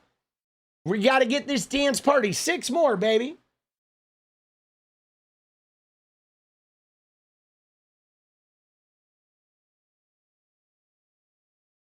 Crazy how this is where things are at after COVID. Yeah, I mean, I don't think it's that crazy though, Tony. I think we are group. We're in a, like, we're living a collective trauma recovery, right? This is part of the trauma of COVID. Dude, Keeler says, let's dance, let's go, baby. Right? I mean, that's really what it is. I think we're all recovering, like, you know, we all have like a group PTSD from COVID. And some people are in denial. Some people are denying COVID even existed, right? Other people are fucking, you know, becoming extremists. I mean, but we are, without a doubt, the world is reacting. You can see there's a lot of trauma that's playing out in wars, in conflicts, in politics, in polarization. You know what I'm saying? I mean, it's like a collective trauma from the whole world. I mean, because it was really scary in the beginning. People were getting sick. We didn't know what they had. They went to the hospital and they were dead a couple days later, you know? You know what I mean? Like, dude, I remember, dude, that shit was wild, bro. It was, and so, yeah, we are having like a group PTSD experience now. The whole world is, and it's really sad. All right, dude, 5 more, guys. 7 minutes. 5 more, baby. We're going to secure this dance party, and then we're going to figure out what we're talking about next. Dude, I don't know what to talk about. It is a pretty chill news day for the most part. Right? Today felt pretty chill. I do want to look at that Tucker Carlson, Nick Fuentes shit. There is some shit. I saw people fighting online. There is some MAGA rift going on, right? That Nancy Mace. Yeah, I did the video about Nancy Mace yelling at the cops. But there is a rift going on with Nick Fuentes and Tucker Carlson and like, you know what it is, guys? It kind of reminds me of the shit we dealt with in 2024, okay? Where there's an Israel rift happening in the right wing, the anti-Semitic right wing is fucking like trying to capitalize on this sort of pro-Palestinian movement, and they're trying to focus the anti-Semitism in the right wing, and then other parts of the right wing are deeply tied to the evangelical sort of using Israel to try and bring about the rapture. And yes, Candy O, Nick Fuentes, and Tucker Carlson. And dude, Tucker Carlson has a lot of clout though, guys. He has built up a lot of clout. All right, guys, 5 minutes, crunch time, baby. Here we go. Dance party incoming. Here, while we're waiting and see if we get this dance party, I'm going to see if I can find some information about this. If you have links, let's find them, dude. So it was the Tucker Nick Fuentes interview. All right. And this is the split. Dude, 𝗙cie, let's go. Release the Trump files. Bitch. Let's go. Smash that like button with 𝗙cie. Let's go, baby. All right, 3 more. Oh. 4 minutes. Trace Moss. But yeah, it's really interesting because you have Tucker, you have Fuentes, and like I said, Nick Fuentes has seen his in, okay? Charlie dies, and then they immediately try to move the Overton window by sliding Charlie over to the middle and using Charlie's death as a means of like grooming more moderate men, okay? Pinky Parker, let's go. 2 more, baby. 4 minutes, 2 more. But now that they moved that Overton window with Charlie, who was an extremist, but they moved him into the middle, it has brought Nick Fuentes and the Groypers to where Charlie was. And so now all of a sudden they have a foot in the mainstream, which is truly frightening. Okay? Truly frightening. Okay? It is. Dude, Nick Fuentes. And so Tucker Carlson is thinking about running for president, okay, and thinking about, right, and he's got these weirdos like 𝗙𝗫𝗄𝗎 and these other like populists, these faux left-wing populists that used to be Republicans. They're kind of like feeling Tucker's vibes, right? And I'm telling you right now, Anna has gone beyond just like supporting Palestinians. Like she's definitely in anti-Semitism land. After watching the Her Take podcast and seeing Anna and Lindy Lee and Amy Dangerfield all crowing about George Soros and stuff, it's like, dude, Anna's done, bro. She is definitely, dude, blue speck in Ohio. Let's go, KD. Glad you're here. She is definitely... Fuck it. There it is. There it is. Final sprint, guys, with 𝗙cie. Let's go. And with Mr. J. Let's go. We got it. We did it, guys. All right. We will be dancing after this next segment. Let's go. Good job. But so the like Tucker is like capitalizing on his, like there's a power vacuum. There's a Maga power vacuum, guys, because Trump is on his way out. Okay, he's too old, he's ineffective, and everybody under Trump is like chomping at each other. You have JD Vance trying to negotiate his position, but he's not really dynamic. Okay, nobody else in the Trump family is dynamic, right? Like Eric and Don are fucking losers. Okay, so you have Tucker Carlson. You have like, you know, Marco Rubio, but again, nobody, like all the Republicans are like the least charismatic people on the planet. Okay. Now Tucker, he's like, I don't know, dude. He's fucking, I don't know. He's got a huge ego, guys. massive. And what's more is Tucker he's mad. Dude, he's mad at Fox News. He's mad at losing his prime time. He's mad at that if you look at Tucker, what's up? We need a self-induced blackout. Probably not a bad idea. But dude, Tucker is angry, guys, because Tucker didn't even like Trump. Okay? He fucking can't stand Trump, and he still went all in, with the Dominion shit and being a mouthpiece for Trump, for the movement.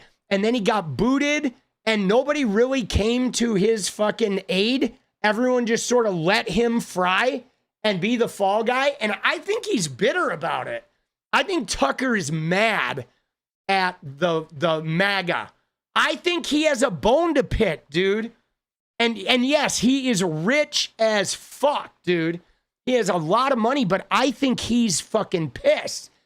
And one of the things, guys, you ready? So one of the things that is kind of the undoing of the right wing historically is the fact that these guys, they get into these ego battles. Okay, they do. Their egos, when they get wronged, they will never forget it. Okay, these insecure men with these paper thin ego buffers, the minute somebody wrongs them and they start harboring a vindictiveness, they won't let it go. Right? They will not let it go. They, you know what I'm saying? And I think Tucker, I can see him just wanting to burn some shit down because he defended the MAGA movement and then he lost all his shit. And, he says he's happy doing his Twitter show and his YouTube, but he's not, dude. Dude, he was the king of primetime TV. And now he's filming at home in his fucking weird wood cabin, dude. He's telling people that a demon wrestled him out of bed and shit.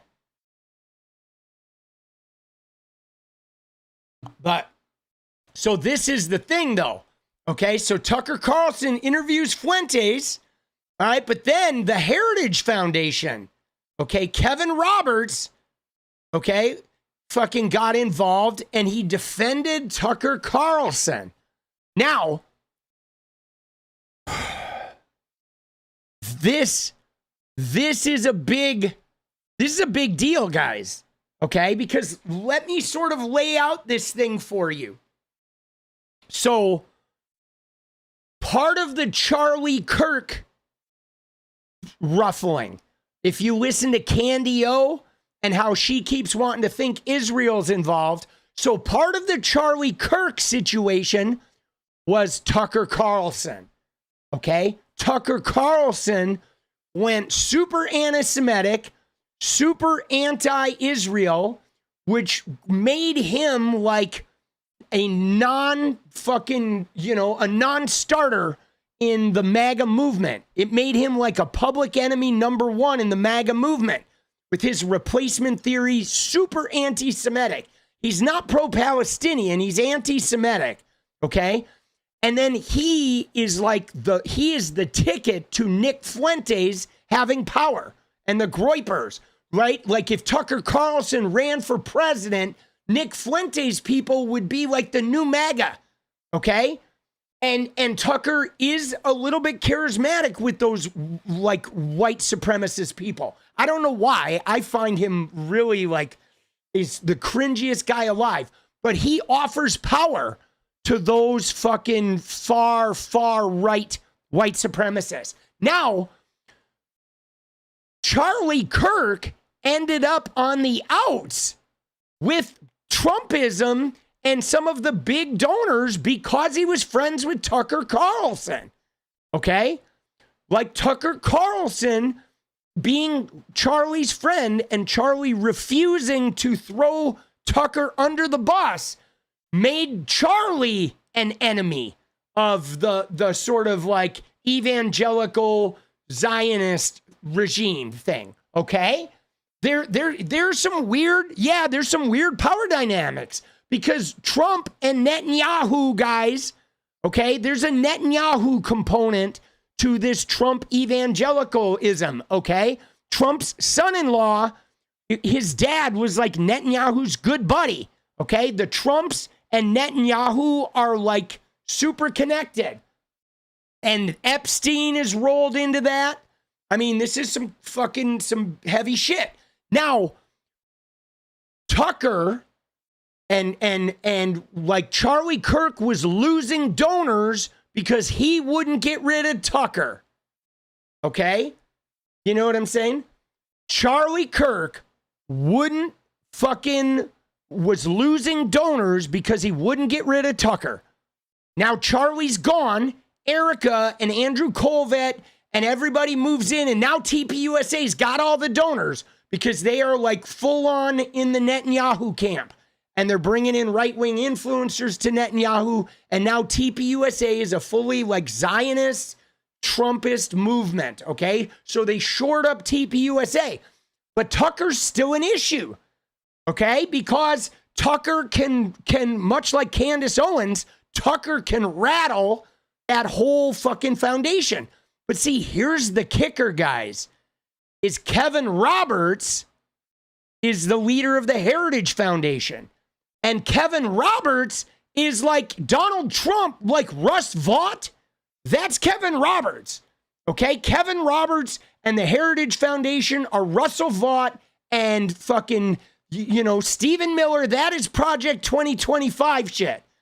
And now Kevin Roberts is defending Tucker Carlson.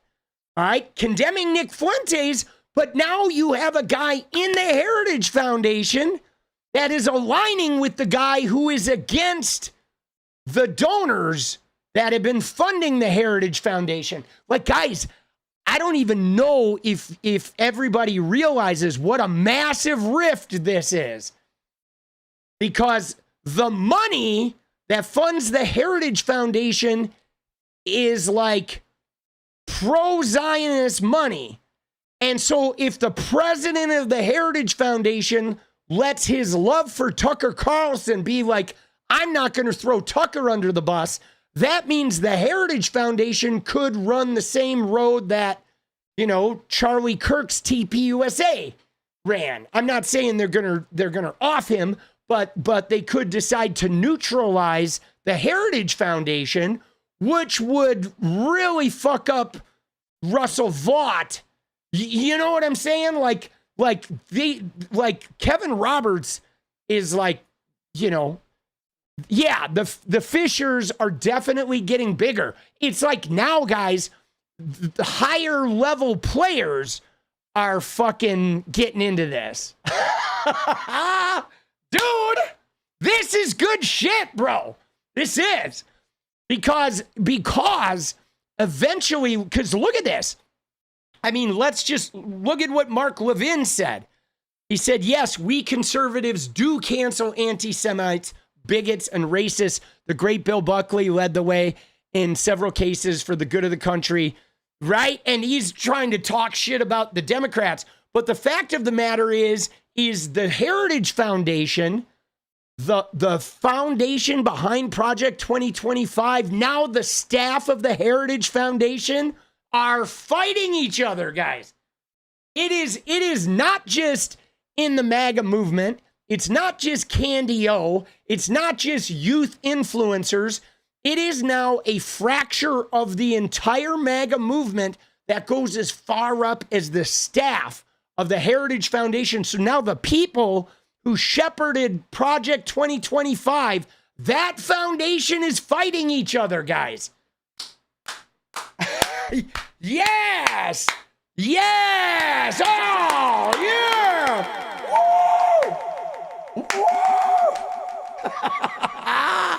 Woo! Dude.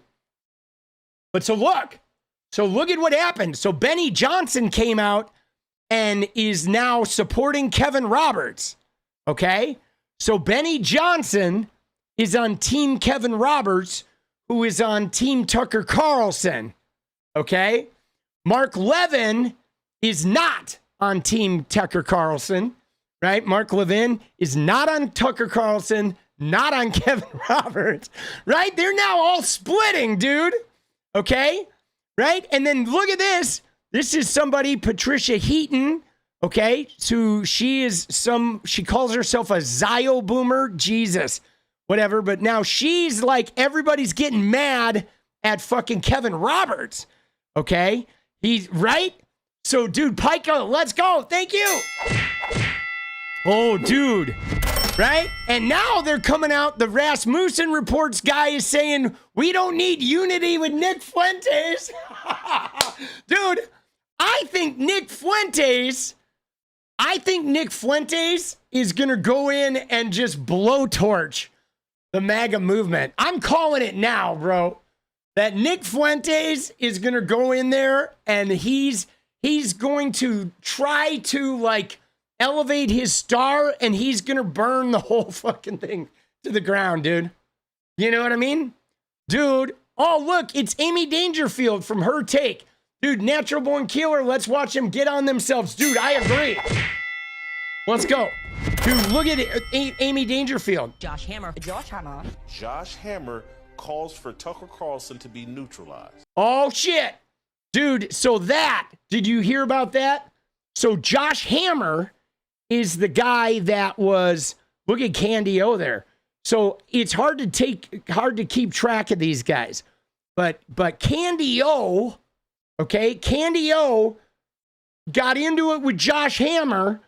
He was one of the people that was in the group chat. Remember Candy O released the group chats with her and Charlie, where Charlie was saying he was losing donors because he was pro Tucker Carlson. And Josh Hammer was in that group chat along with that fucking pastor who added himself to the TP Faith, whatever, Wikipedia page. And so now Josh Hammer's like, dude, we need to neutralize Tucker Carlson is what he said, dude. This is so crazy, dude. Dude, look at this, dude. Hold on. More concerned about a successful takeover? Dude, I feel you, Patrick. So, I mean, I don't even know who these guys are, right? But so Josh Hammer called for Tucker Carlson and Nick Fuentes to be neutralized, okay? So now, guys, they're now making death threats to each other. Dude, right? He said that Tucker and Nick Fuentes need to be neutralized, and they're like, whoa, now you're trying to kill us. Like, dude, they're about to go in on each other, boss, okay? And then they're calling him, Josh Hammer, anti-white filth. So essentially, guys, what is happening, okay, is essentially what is going on. Okay, I know, guys, I know. But if I were to put it in a nutshell, what's happening is this: is the white supremacist part of the MAGA party, okay? The truly like America first white supremacist replacement theory people, which is like Tucker and Fuentes and the Groypers and, you know, Candy O and you know, Kanye, okay? Those guys, right? I know I throw Kanye in there because he was just a mouthpiece for them back in the day. But those guys, like, to them, the Jewish Zionist people are like people of color, okay? They're not white. They're not America first. I know they're not really America first, but I do it in quotes because the America first movement, Beethoven, was a KKK thing. Okay. Dude, the stream said YouTube featured. Let's go. All right, dude. Yeah. The America first thing, guys, was a KKK. Okay. It was a KKK. That was the movement. That's where the America first movement came from. So the replacement theory America firsters, they can never be partnered with Jewish people or Zionists. They cannot, okay? There is right now, guys, there is a faction of the right wing, the far right MAGA movement that consider themselves to be the most pure element of MAGA, and those guys will not partner with Israel or any supporters of Israel anymore from here on out. They're like done, okay? It is like fractured already. It is fractured, and it was driven, I hate to say this, but it was, I mean, a couple of things happened. First off is the left-wingers defended Palestinians, which created a global like feeling of like, you know, pro-Palestinian energy, which emboldened those anti-Semitic guys to come out and start shopping their wares. But then I think it was Trump that did it in, because Trump went fully into the, I want to redevelop Gaza. I want to be the hero in the Middle East. And so I think they feel like Trump sold them out. Right? Nick Fuentes and these really far-right guys, they feel like Trump sold them out. And Tucker Carlson was already mad at getting booted from Fox because of Trump and Trump's lies. And so now there's like a resentment. There's like a retribution that they want. And yes, bailing out Venezuela, sending money to Argentina, the H-1B visas. I mean, there's just a string of things, right? And so they are now, they are at war, dude. Oh, Trumpy. Dude. Oh, it's just beautiful. It's a beautiful thing to witness. So do we have any links? I mean, I feel like we should watch some of this Tucker interview. I know that I think Anna, somebody put a clip in here that said Anna was defending Nick Fuentes, and I want to fucking see that. But dude, if you have any good links to clips about the Tucker Carlson, Nick Fuentes interview, I feel like we should cover some of this, right? The Idaho Qatar base. Yeah, no, the Qatar shit. I mean, dude, Trump is deeply in bed with the Middle East, guys. He is. But so, yeah, let's look at some of this. I tweeted to Ben Shapiro. I said, what is this? We'll watch TYT's take on this. All right. Ready? Let's watch this. I don't know if I can stomach this, but dude, Tucker is painful. Dude, all of these guys are painful, man. Like honestly, guys, why does Nick Fuentes have clout? You know what I'm saying? How? Like, what is wrong with American society that Nick Fuentes has clout? Dude, that is such a tragedy, bro. You know what I'm saying? That is such a fucking tragedy, boss. you know, I've never seen anything on the Daily Wire that's actually critical of Israel. And he quote tweets me.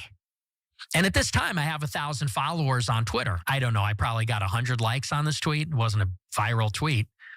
He quote tweets me and says, to accuse a Jew of dual loyalty is the surest sign of anti-Semitism. But the second you're like, well, actually, it's the Jews. First of all, it's against my Christian faith. Like, I just don't believe that, and I never will, period. And second, then it becomes a way to discredit. That's when I was like, this guy's a Fed. Well, as you just saw from that video, Tucker Carlson had a sit-down interview with Nick Fuentes, who— Dude, these guys are idiots. They're idiots. Like, they're so fucking smarmy, bro. They are. Who's obviously a very controversial figure. And I was happy to see that they had a back and forth about their differences on how they discuss Israel and what's being carried out in Gaza. I am certainly more in agreement with Tucker Carlson. I do not blame the Jews, but I do blame a certain ideology and a certain government that has carried out the atrocities that we've seen in the Middle East, not just during this genocide in Gaza, but over the last several. See, one of the things, I'm gonna go on the record and say something, guys. All right, and I feel like I have to be very clear here. I don't like us using the term Israel, okay? I don't like us using the term Israel Okay? The same way that, like, you know, whatever Trump's doing, I wouldn't call it America, okay? Because it's definitely Trump. Because when you say the word Israel, Israel is a bunch of Jewish people, okay? It's a country filled with people.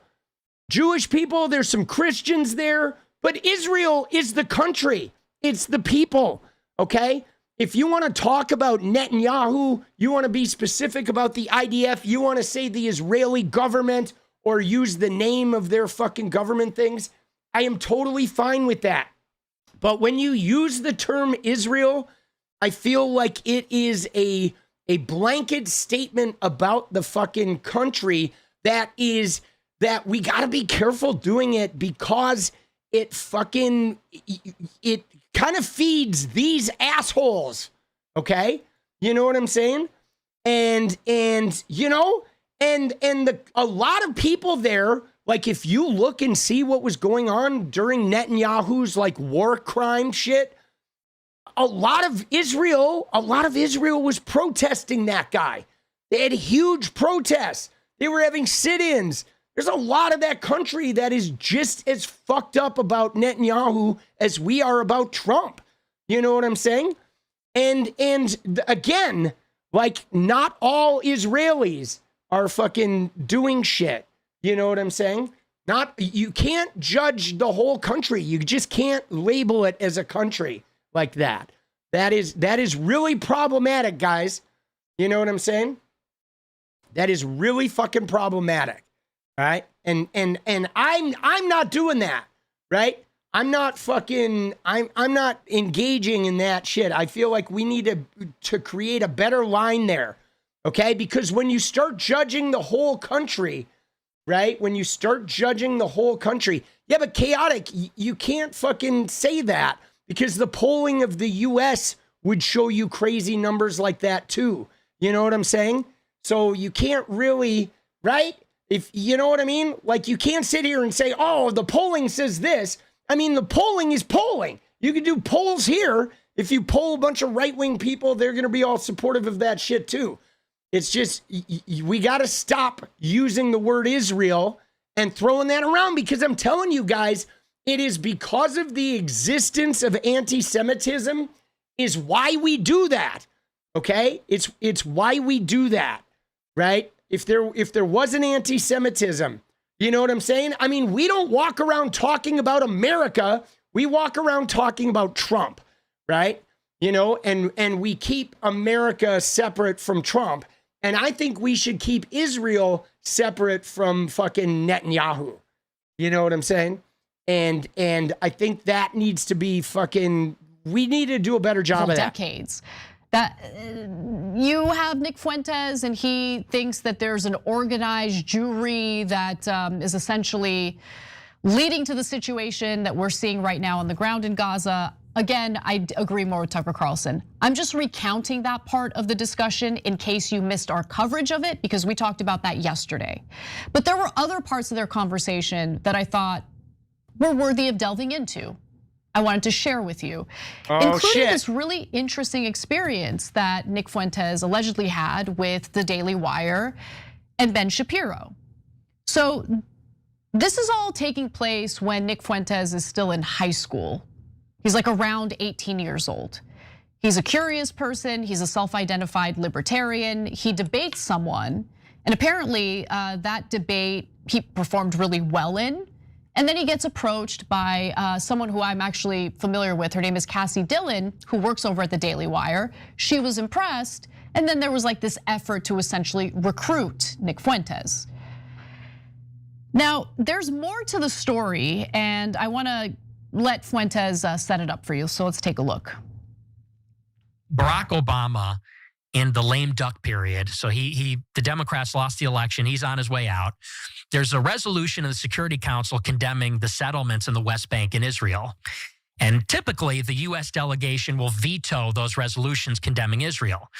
Well, Obama's on his way out. He's got nothing to lose. So the US delegation abstains from the resolution and it passes. And Fox News and all the pro-Israel conservatives are calling him an anti-Semite. They're saying he hates Jews, he's an anti-Semite, he hates Israel. I said, how is it anti-Semitic to just be consistent on our U.S. foreign policy? I tweeted about it. I tweeted at 𝗫𝗙𝗵𝗋. I said, I've never seen anything on the Daily Wire that's actually critical of Israel. And he quote tweets me. And at this time, I have 1,000 followers on Twitter. I don't know. I probably got 100 likes on this tweet. It wasn't a viral tweet. He quote tweets me and says, to accuse a Jew of dual loyalty is the surest sign of anti-Semitism. How is that? First of all, dual loyalty exists. I said it. It exists. There are Americans in this country right now, self-identified American Jews, who seem to be far more concerned with the well-being of a foreign country, and that foreign country is Israel, as opposed to the well-being of this country. Dude, can I just say this? How long before 𝗙𝗪𝗏 is on the same side as Nick Fuentes, guys? You think 1 year? 2 years? Like, I mean, we've seen her go from defund the police to be nice to Maga to Law and Order to Tucker Carlson. You're so brilliant. Yeah, are you running for president? I might vote for you for president. Like, dude, she is like this close, boss. She is like so close. You know what I mean? And like I said, dude, I watched the Her Take podcast. It was unwatchable, guys. It was Lindy Lee in charge with Savannah Hernandez and Isabella DeLuca or whatever her name is, and Anna and Lindy, and they were all talking about George Soros and throwing around like Jewish tropes with no Jillian there. It was gnarly. It was literally, I was like, dude, I can't even content this. This is like literally like watching Nick Fuentes' show, right? You know what I'm saying? It was really like, wow, like she is so close. You know what I'm saying? She is so close. And yes, so right? Like, right, you're right. She does listen to this guy. And now they have Nick Fuentes on their broadcast. But even right there, what did she do? She included a part of Nick Fuentes that she agrees with. She included a part of Nick Fuentes that she agrees with. Wow. Dude, that Overton window is like right in front of her, boss. 𝗫𝗙𝗵𝗋 is a fiscal conservative who's very concerned about our entitlement programs like Social Security, programs that we pay into as Americans, so we can maybe one day retire and not be destitute. He thinks that we spend too much money on that program and healthcare and all that. But when it comes to bribing Egypt to play nice with Israel, money well spent. $4 billion a year to Israel, money well spent. $30 billion since October 7th to help Israel commit its atrocities in Gaza, the West Bank, Lebanon, money well spent. Our tax dollars working for us, the American people, what a waste. We're in debt, we're in debt. I'm not gonna believe a single politician or pundit in this country, left or right, when they say they are concerned about our debt as they just funnel more and more of our resources to a foreign country. Dual loyalty exists, and that's not anti-Semitism. It's a fact and it's reality. Dude, she is like deeply bitter, guys. Deeply. She is deeply bitter. And what's crazy about this is it's not even like she's talking about Argentina and Venezuela and the war effort or Ukraine. Every time she talks about this, it is like her and Cenk Uygur are like 100% Israel focused. Like 100%, man. It is like all they think about is, right? All they think about is that. That is their like, it is like the underlying fabric of everything they do these days. Never thought I would see the day where I would, I guess, defend Nick Fuentes over the ridiculous smears of 𝗫𝗙𝗵𝗋.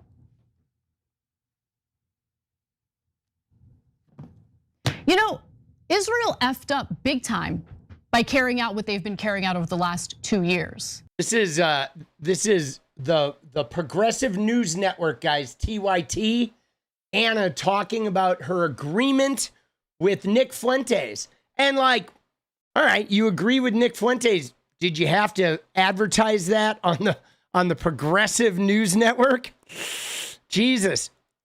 Because for the first time in my lifetime, I'm seeing Americans ask questions and actually effectively push back against these talking points that had silenced people previously. But there is evidence of dual loyalty, and there's nothing anti-Semitic to call it out.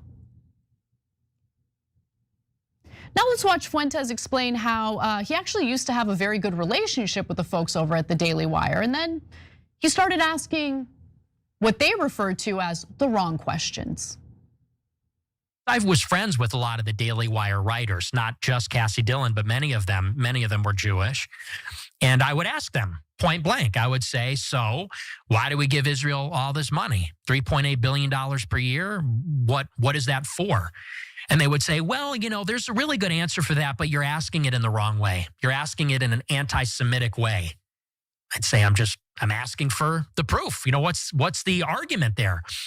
And so first it was the sort of, hey man, could you kind of tone it down? Maybe just don't bring that up so much. But I was persistent because at this time I was genuinely inquisitive. I wanted to know, is there an actual reason? And I was actually expecting that there was a really good reason for all of it.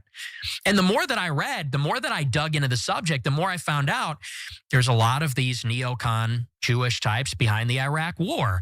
There's the foreign aid complex, which is really unique. There's AIPAC, which is this intense foreign lobby where it's bipartisan. It seems to be the only thing that the parties can agree on. And so it just made me burn more with curiosity. So I just kept asking them. And eventually they said, you know what? We're not going to talk to you anymore. Oh, it's dangerous. It's dangerous to ask those questions. Okay, this is a side note, and I know it's going to take away from the commentary a little bit, but you got the sniffles, bro. You got to do something about the sniffles. Okay, it was really distracting, but putting that aside, no, he was asking the right questions. In fact, I wish more Americans asked those questions. Jesus. And the way that they tried to bury him for asking those questions is super sus. Oh, dude. All right, so I mean, here's the problem, okay? The problem is this. Is that Nick Fuentes was asking a question from a predetermined position, okay? And I'm sure it wasn't as simple as him, I'm asking a question about some money, okay? Nick Fuentes has been very clear about where he stands. You know what I'm saying? And so he was asking a question that most certainly was part of a gotcha attached to his overall worldview that he's had from the beginning.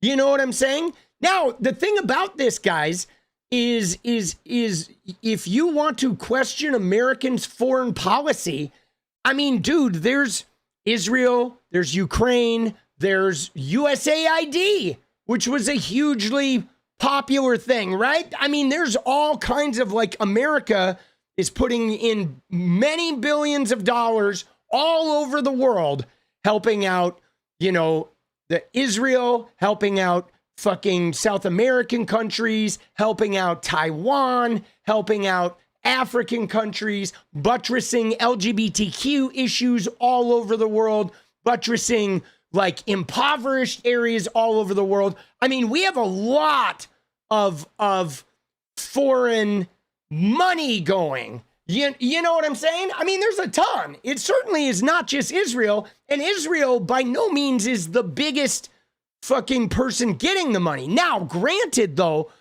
because of AIPAC, Israel definitely has an outside influence over our politicians, for sure, with AIPAC. And I think, guys, I think it goes beyond AIPAC. I think it's tied to Jeffrey Epstein too. You know what I'm saying? It is definitely tied to Jeffrey Epstein, Ehud Barak, and other fucking other fucking, Israeli figures that were connected to Epstein. But like, guys, with that has a lot to do with American evangelical fucking Christianity, guys. Okay? It is American evangelicals that brought that influence here. You know what I'm saying? You're right. It is the Zionists. You know what I'm saying? But it's like, guys, above the Zionists are the American evangelicals that are essentially using the Israeli military to like try to bring about the rapture. Okay? You know what I'm saying? Like the evangelicals in America have for them, they want to go all in on like Zionism because they believe it's their ticket to the rapture. You know what I'm saying? It's like the evangelicals are the ones courting it. Okay? The evangelicals are the ones courting it. Now the problem is this though. Here's the problem, guys. The problem with Anna talking to Nick Fuentes and talking to Tucker Carlson and talking to all these shitters about this and trying to like use Nick Fuentes or Tucker Carlson in her little like Zionist thing is the fact that these guys are all tied to the evangelicals that are enabling this whole shit. Okay? Right? It is American evangelicals that court 𝗡PAC. Okay? That's the truth. All right?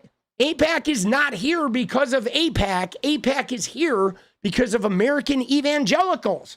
And the American evangelicals are like the ones that are funding all of this right-wing shit. This all comes down to American fucking Christians, American fucking billionaires that are the momentum behind all of this, you know? And that's the thing that is so sticky about this. Okay? It's like she can't use Nick Fuentes as like this sort of resource when the very things that Nick Fuentes is complaining about are being funded by the people that are funding Nick Fuentes. You know? You know what I mean? And like, so it's like, it's crazy because what's going to end up happening is like too much of this like anti-Semitic right wing is going to further ensconce the like, it's going to be like a hate train that is fucking eating itself. You know what I'm saying? It's going to be a hate train. But again, though, no, Dak, it is not 𝗡PAC driving it all because the Americans could very easily register 𝗡PAC as a foreign entity and very easily remove that money from their politics. But they don't. They encourage it. They have cultivated it. The American evangelicals are the ones who helped them set up shop here. Okay?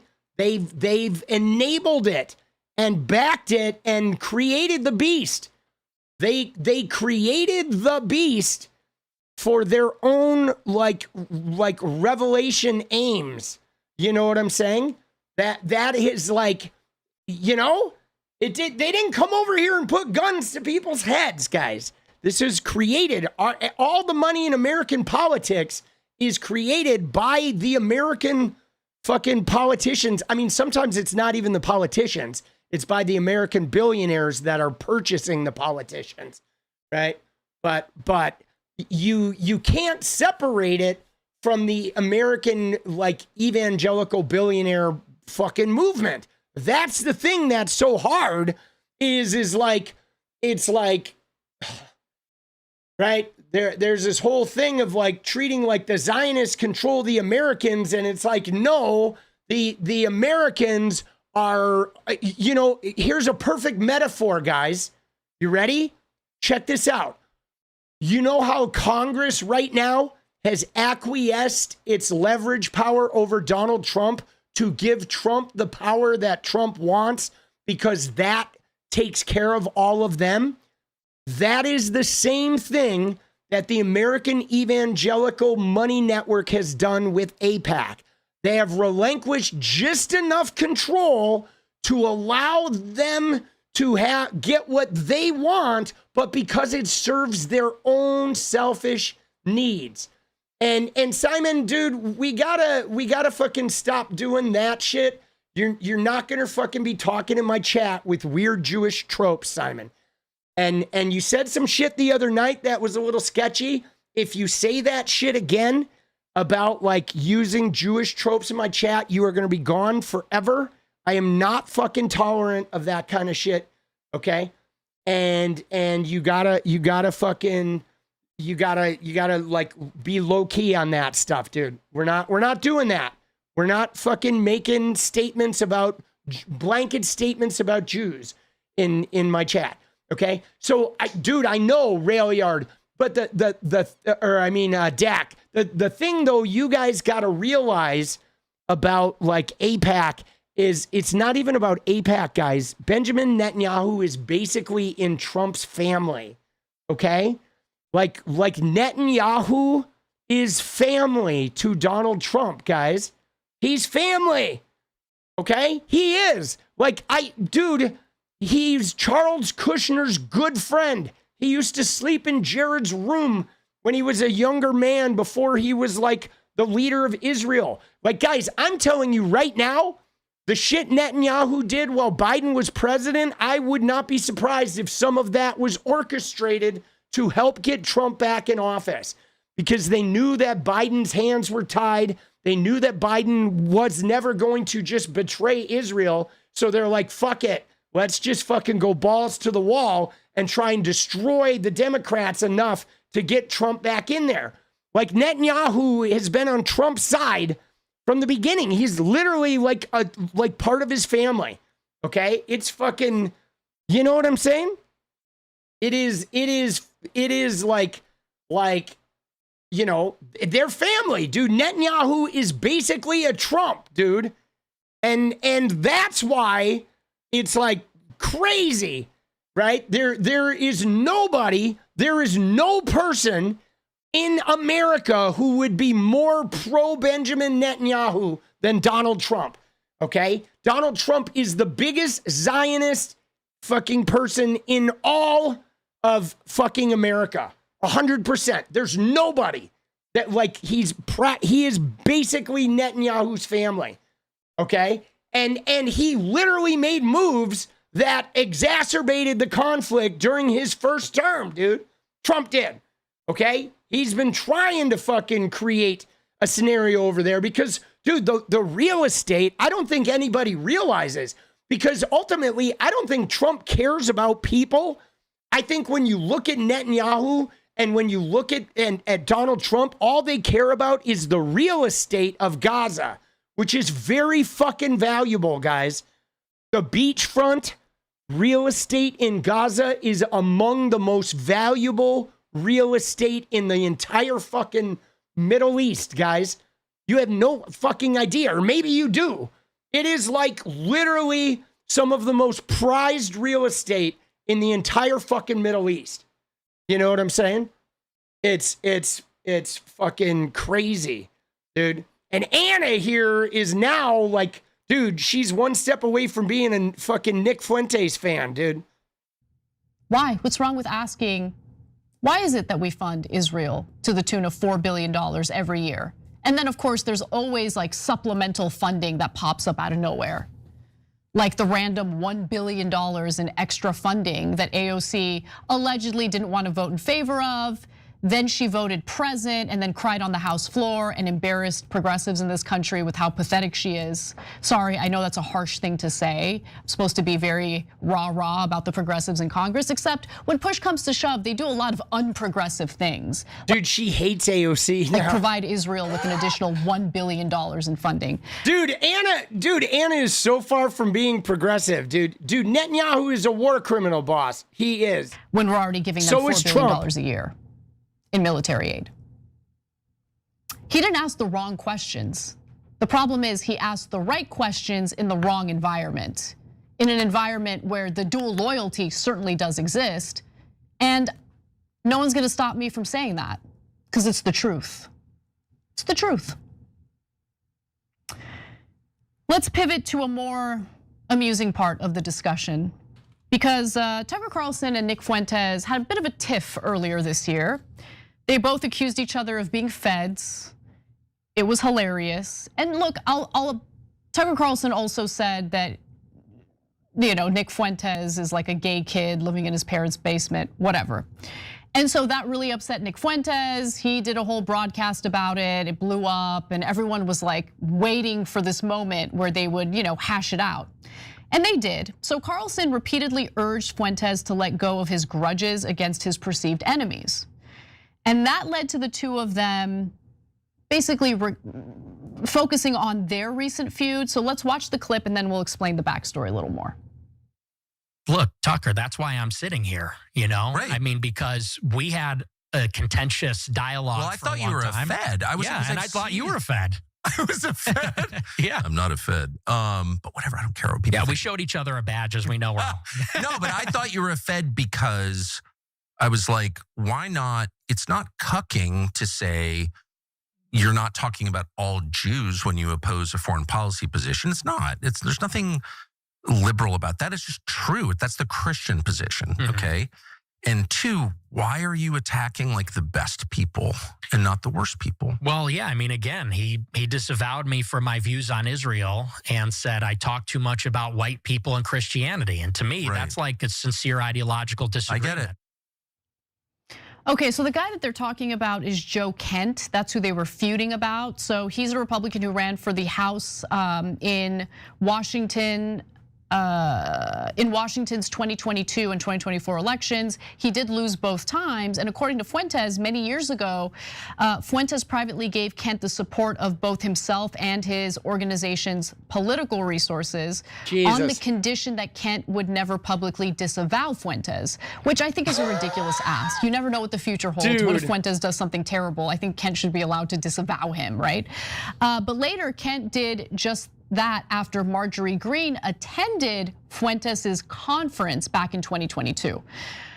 Okay, look, I don't care about any of this stuff. Like, here's what I do care about. The reason why Tucker thought that Nick Fuentes was a Fed is because when you have critics of Israel specifically blaming the Jews and spewing anti-Semitic rhetoric, those of us who don't think it's the Jews and instead specifically blame a government and those who adhere to a certain ideology, we get lumped in with the likes of Nick Fuentes or whoever says disgusting anti-Semitic things about Jews. And yeah, but also to be fair, Anna, when you dedicate a news program to Nick Fuentes and Tucker Carlson, and then you're like, oh, like, he's not wrong when you're talking about Nick Fuentes, you're attaching yourself to Nick Fuentes.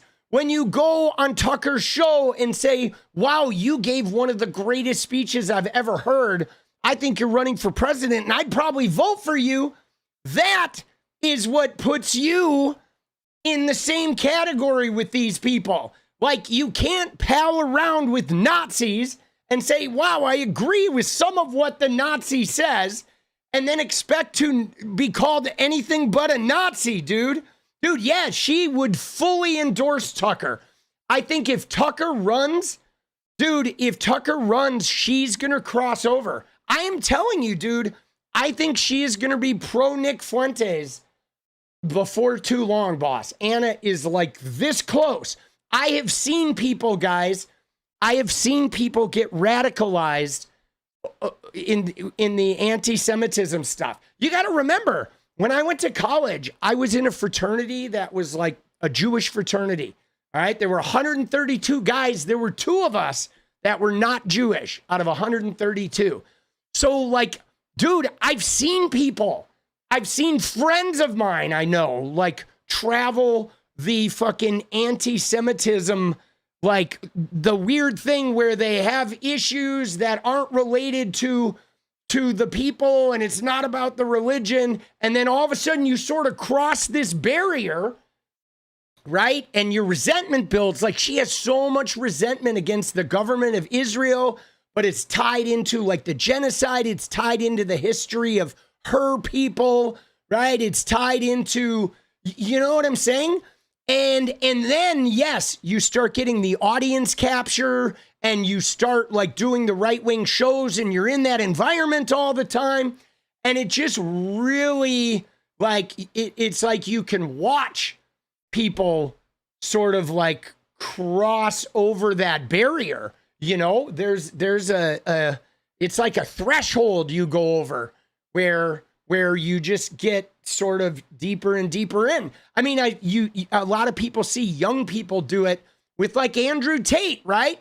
You have a young kid who's not misogynist and he's not anti-LGBTQ, but he hangs out with some people and then he starts getting, you know, whatever. He's hanging out with some gamer friends and he gets introduced to some slurs. And at first he's just having fun with his friends and he doesn't think anything of it. And he really doesn't have any of this shit. He's still just a good, wonderful kid.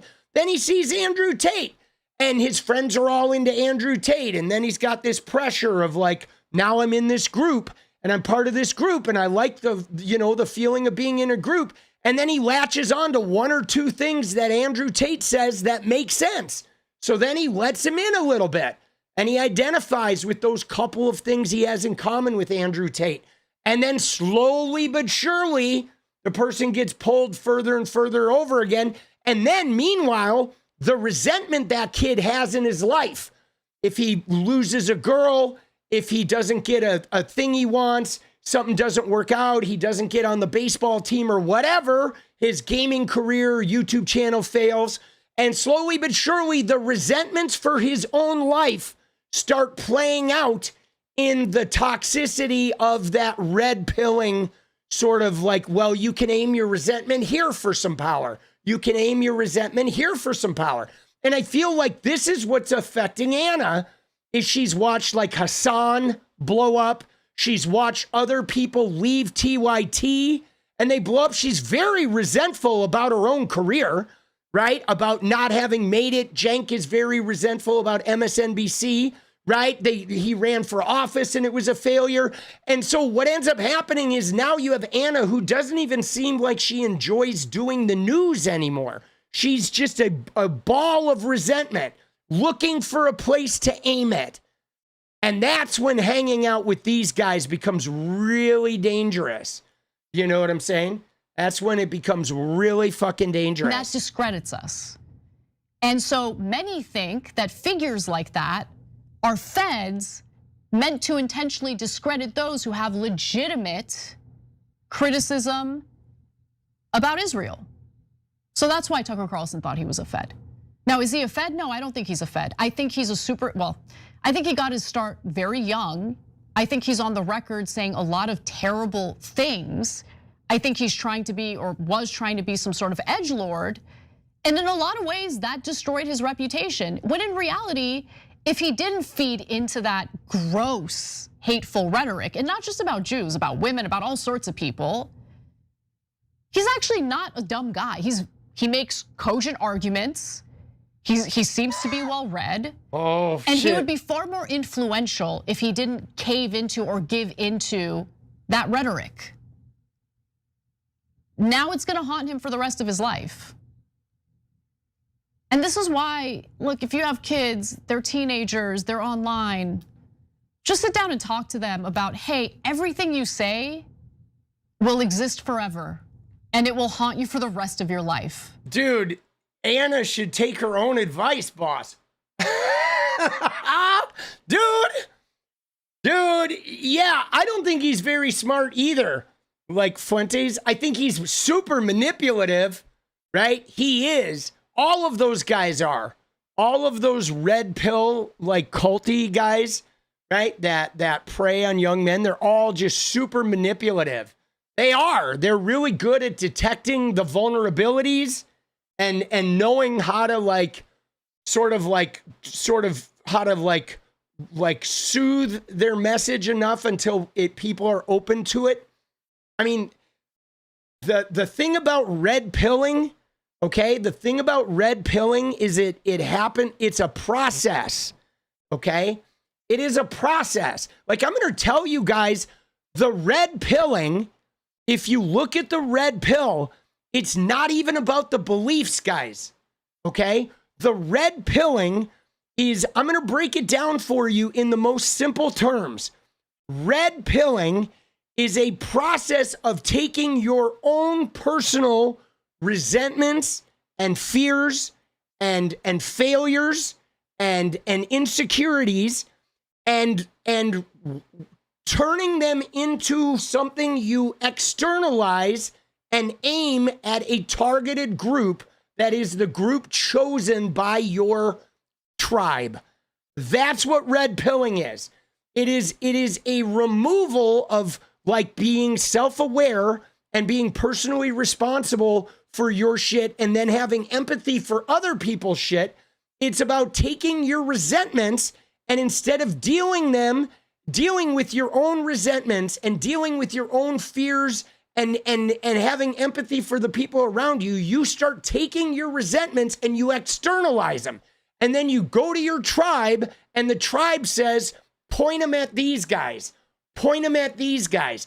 They're your enemies, right? The trans people are your enemies. The gay people, the immigrants, the right, Israel, whatever. They just drop a list. The woke people, right? The Democrats, and the list will evolve and it can change over the course of days. But the process is basically you're upset, you're afraid, you're resentful, you're being denied, and it's because of these people's fault. So you need to aim it at those people.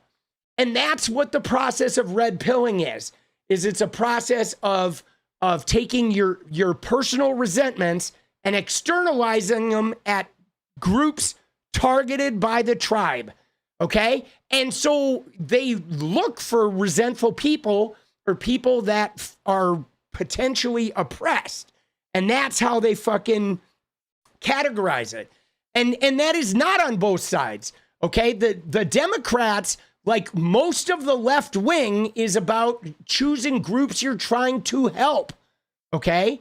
The left wing is different. The left wing is like we want to help these groups.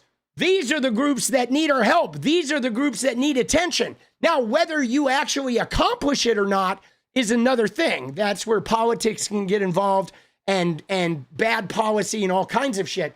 But the left wing is more about, I feel anxious and sad for what's happening to these people, and I want to try and help these people.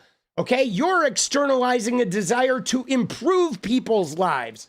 Okay, you're not aiming your resentments. It's completely different process. Okay, leftism is about like it's my empathy that is driving me to try and make things better for these other people, right? And then different groups will have different centers of empathy, right? Like certain people may have it for their own race if they're a marginalized group. And then gay people may feel more centered around gay rights. But it is mostly about an exterior, like trying to equalize and help. Okay? It's not about fucking, right? It's not about targeting your resentments at a group and making them the enemy. It's more about finding the groups that you feel need to be elevated and trying to elevate them. One is based on fucking empathy and compassion, and one is based on resentment. The red pilling is resentment.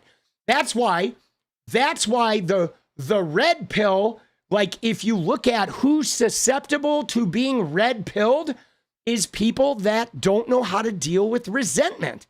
Okay? This is why young men are such vulnerable victims, because young guys don't get taught how to express their feelings. They don't get taught how to deal with disappointment and resentment. A lot of times they get socialized. You're a man. You're supposed to have all the answers. Grab your bootstraps. So they're very vulnerable. Young men are filled with resentment and shit. And they're very easy. It's very easy for them to buy into it. Right? And that's what's really fucking hard about it. You know what I'm saying? Is like you know, in AA, right? One of the things we learned in AA was how if you go to AA and you get sober in AA, you learn about how resentment is like one of the more destructive forces that leads to all manner of self-destructive behavior. you know, because resentment is like, it's like self-poison that then leads you to like harming people outside of you. And then that harming of them is more poison for you. And that's the problem with MAGA. If you look at MAGA and the right wing that aims their resentment, is they're hurting themselves. Okay? The more they attack immigrants, the more they hurt themselves. And the more they hurt themselves, the more they want to attack immigrants. The more they hurt trans people, the more they hurt themselves. The more they hurt themselves, the more they need to clamp down on trans people. And it's just a fucking cycle of them aiming their resentment. That hurts them. They get even more resentful, and then they aim it more. And they just chase their own fucking tail, man. Over and over and over again. So yeah, look, people are upset that Tucker Carlson had a sit-down interview with Nick Fuentes because of the statements he has made on the record. No, Anna. I mean, sure. Maybe they're upset because of the statements, but we're upset for the same reason that you're featuring Nick Fuentes, is because we are at a time where the far right has made significant inroads in America through Trumpism, through Andrew Tate, through the manosphere bullshit, okay? And then after Charlie Kirk died, now you guys are bringing Nick Fuentes into the mainstream. Anna, you, by featuring Nick Fuentes and like agreeing with him on the Progressive News Network, have moved the Overton window of where Nick Fuentes' extremism exists. And so you, Anna, are part of the fucking problem, right? You shouldn't be doing this on your goddamn Progressive News Network. You know what I'm saying? You should not be saying, oh, he says a couple of interesting things. Oh, next thing you know, you'll be fucking polishing Tate's knob, bro. Dude, she's a groiper in progress, boss. I'm serious. She is so upset by her career crashing. She is, dude. Her career is in the shits, boss. She is a prime victim to be groiperized, bro. You know what I'm saying? But all right, it's dance party time though, guys. We came, we saw, we conquered, we danced. You guys ready for some dance or what? You ready for a little edit mode? You ready to get fucking jiggy with it? Let's go.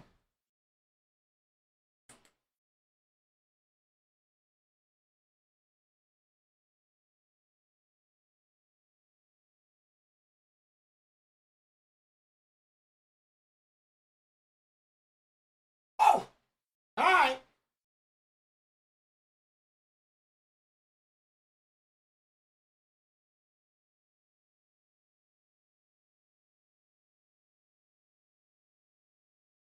$70K soon? Yeah, no, we're close. Let's see. There's a live sub count right there. Oh, look at that. 69,912, baby. Dude, yeah, the last couple hundred have been slow, boss. Right? Like, I don't know. It happens sometimes. Every time I get by those big milestones, I go through a period where a lot of my stuff only gets pushed to subscribers. And we're definitely in that period right now, where most of the videos I'm making are just going to subscribers. So the subscribers have been growing real slow this week because it's going to just trickle to the 70K. Dude, I don't know why it does it, dude. Every time I get close to a big fucking milestone like that, they just start trickling, dude. Oh, shit. Let's go. We're getting there, though, baby. Oh, over 50K since you started watching. Let's go. Yeah, no, it's like this channel's grown way faster than my gaming YouTube did. Right? All right. All right. You ready? Let's dance, baby. Let's get it. Let's get it. Little deja vu.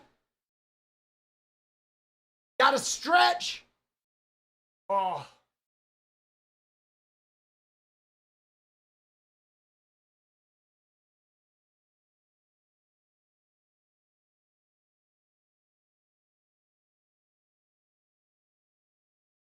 All right.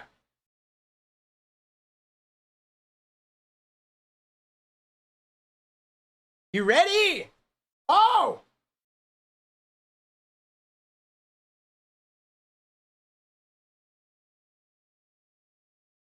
All right, here we go. Here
go! Yes, the old man can still move. That I have now, almost a bit holy, notion that I will make it out somehow.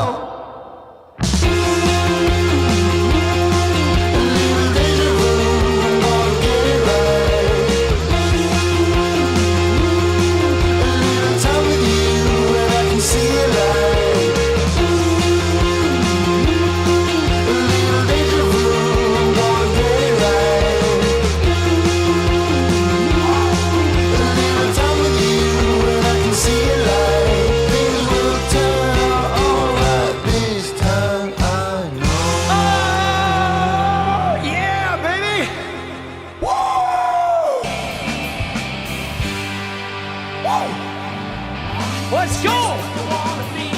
Dude, it feels so good to dance, boss. It really does. Woo!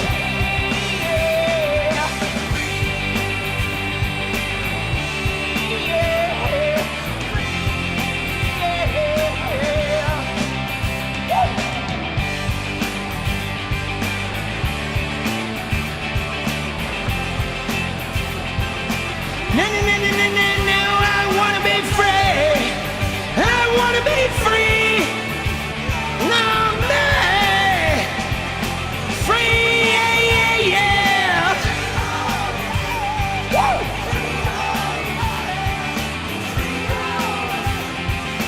Free, yeah, yeah, yeah. Freedom. Woo!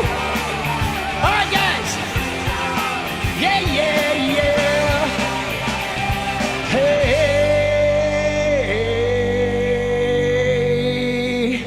I will see you guys tomorrow. Take care of yourselves. Good night. Do you need anything like I need you?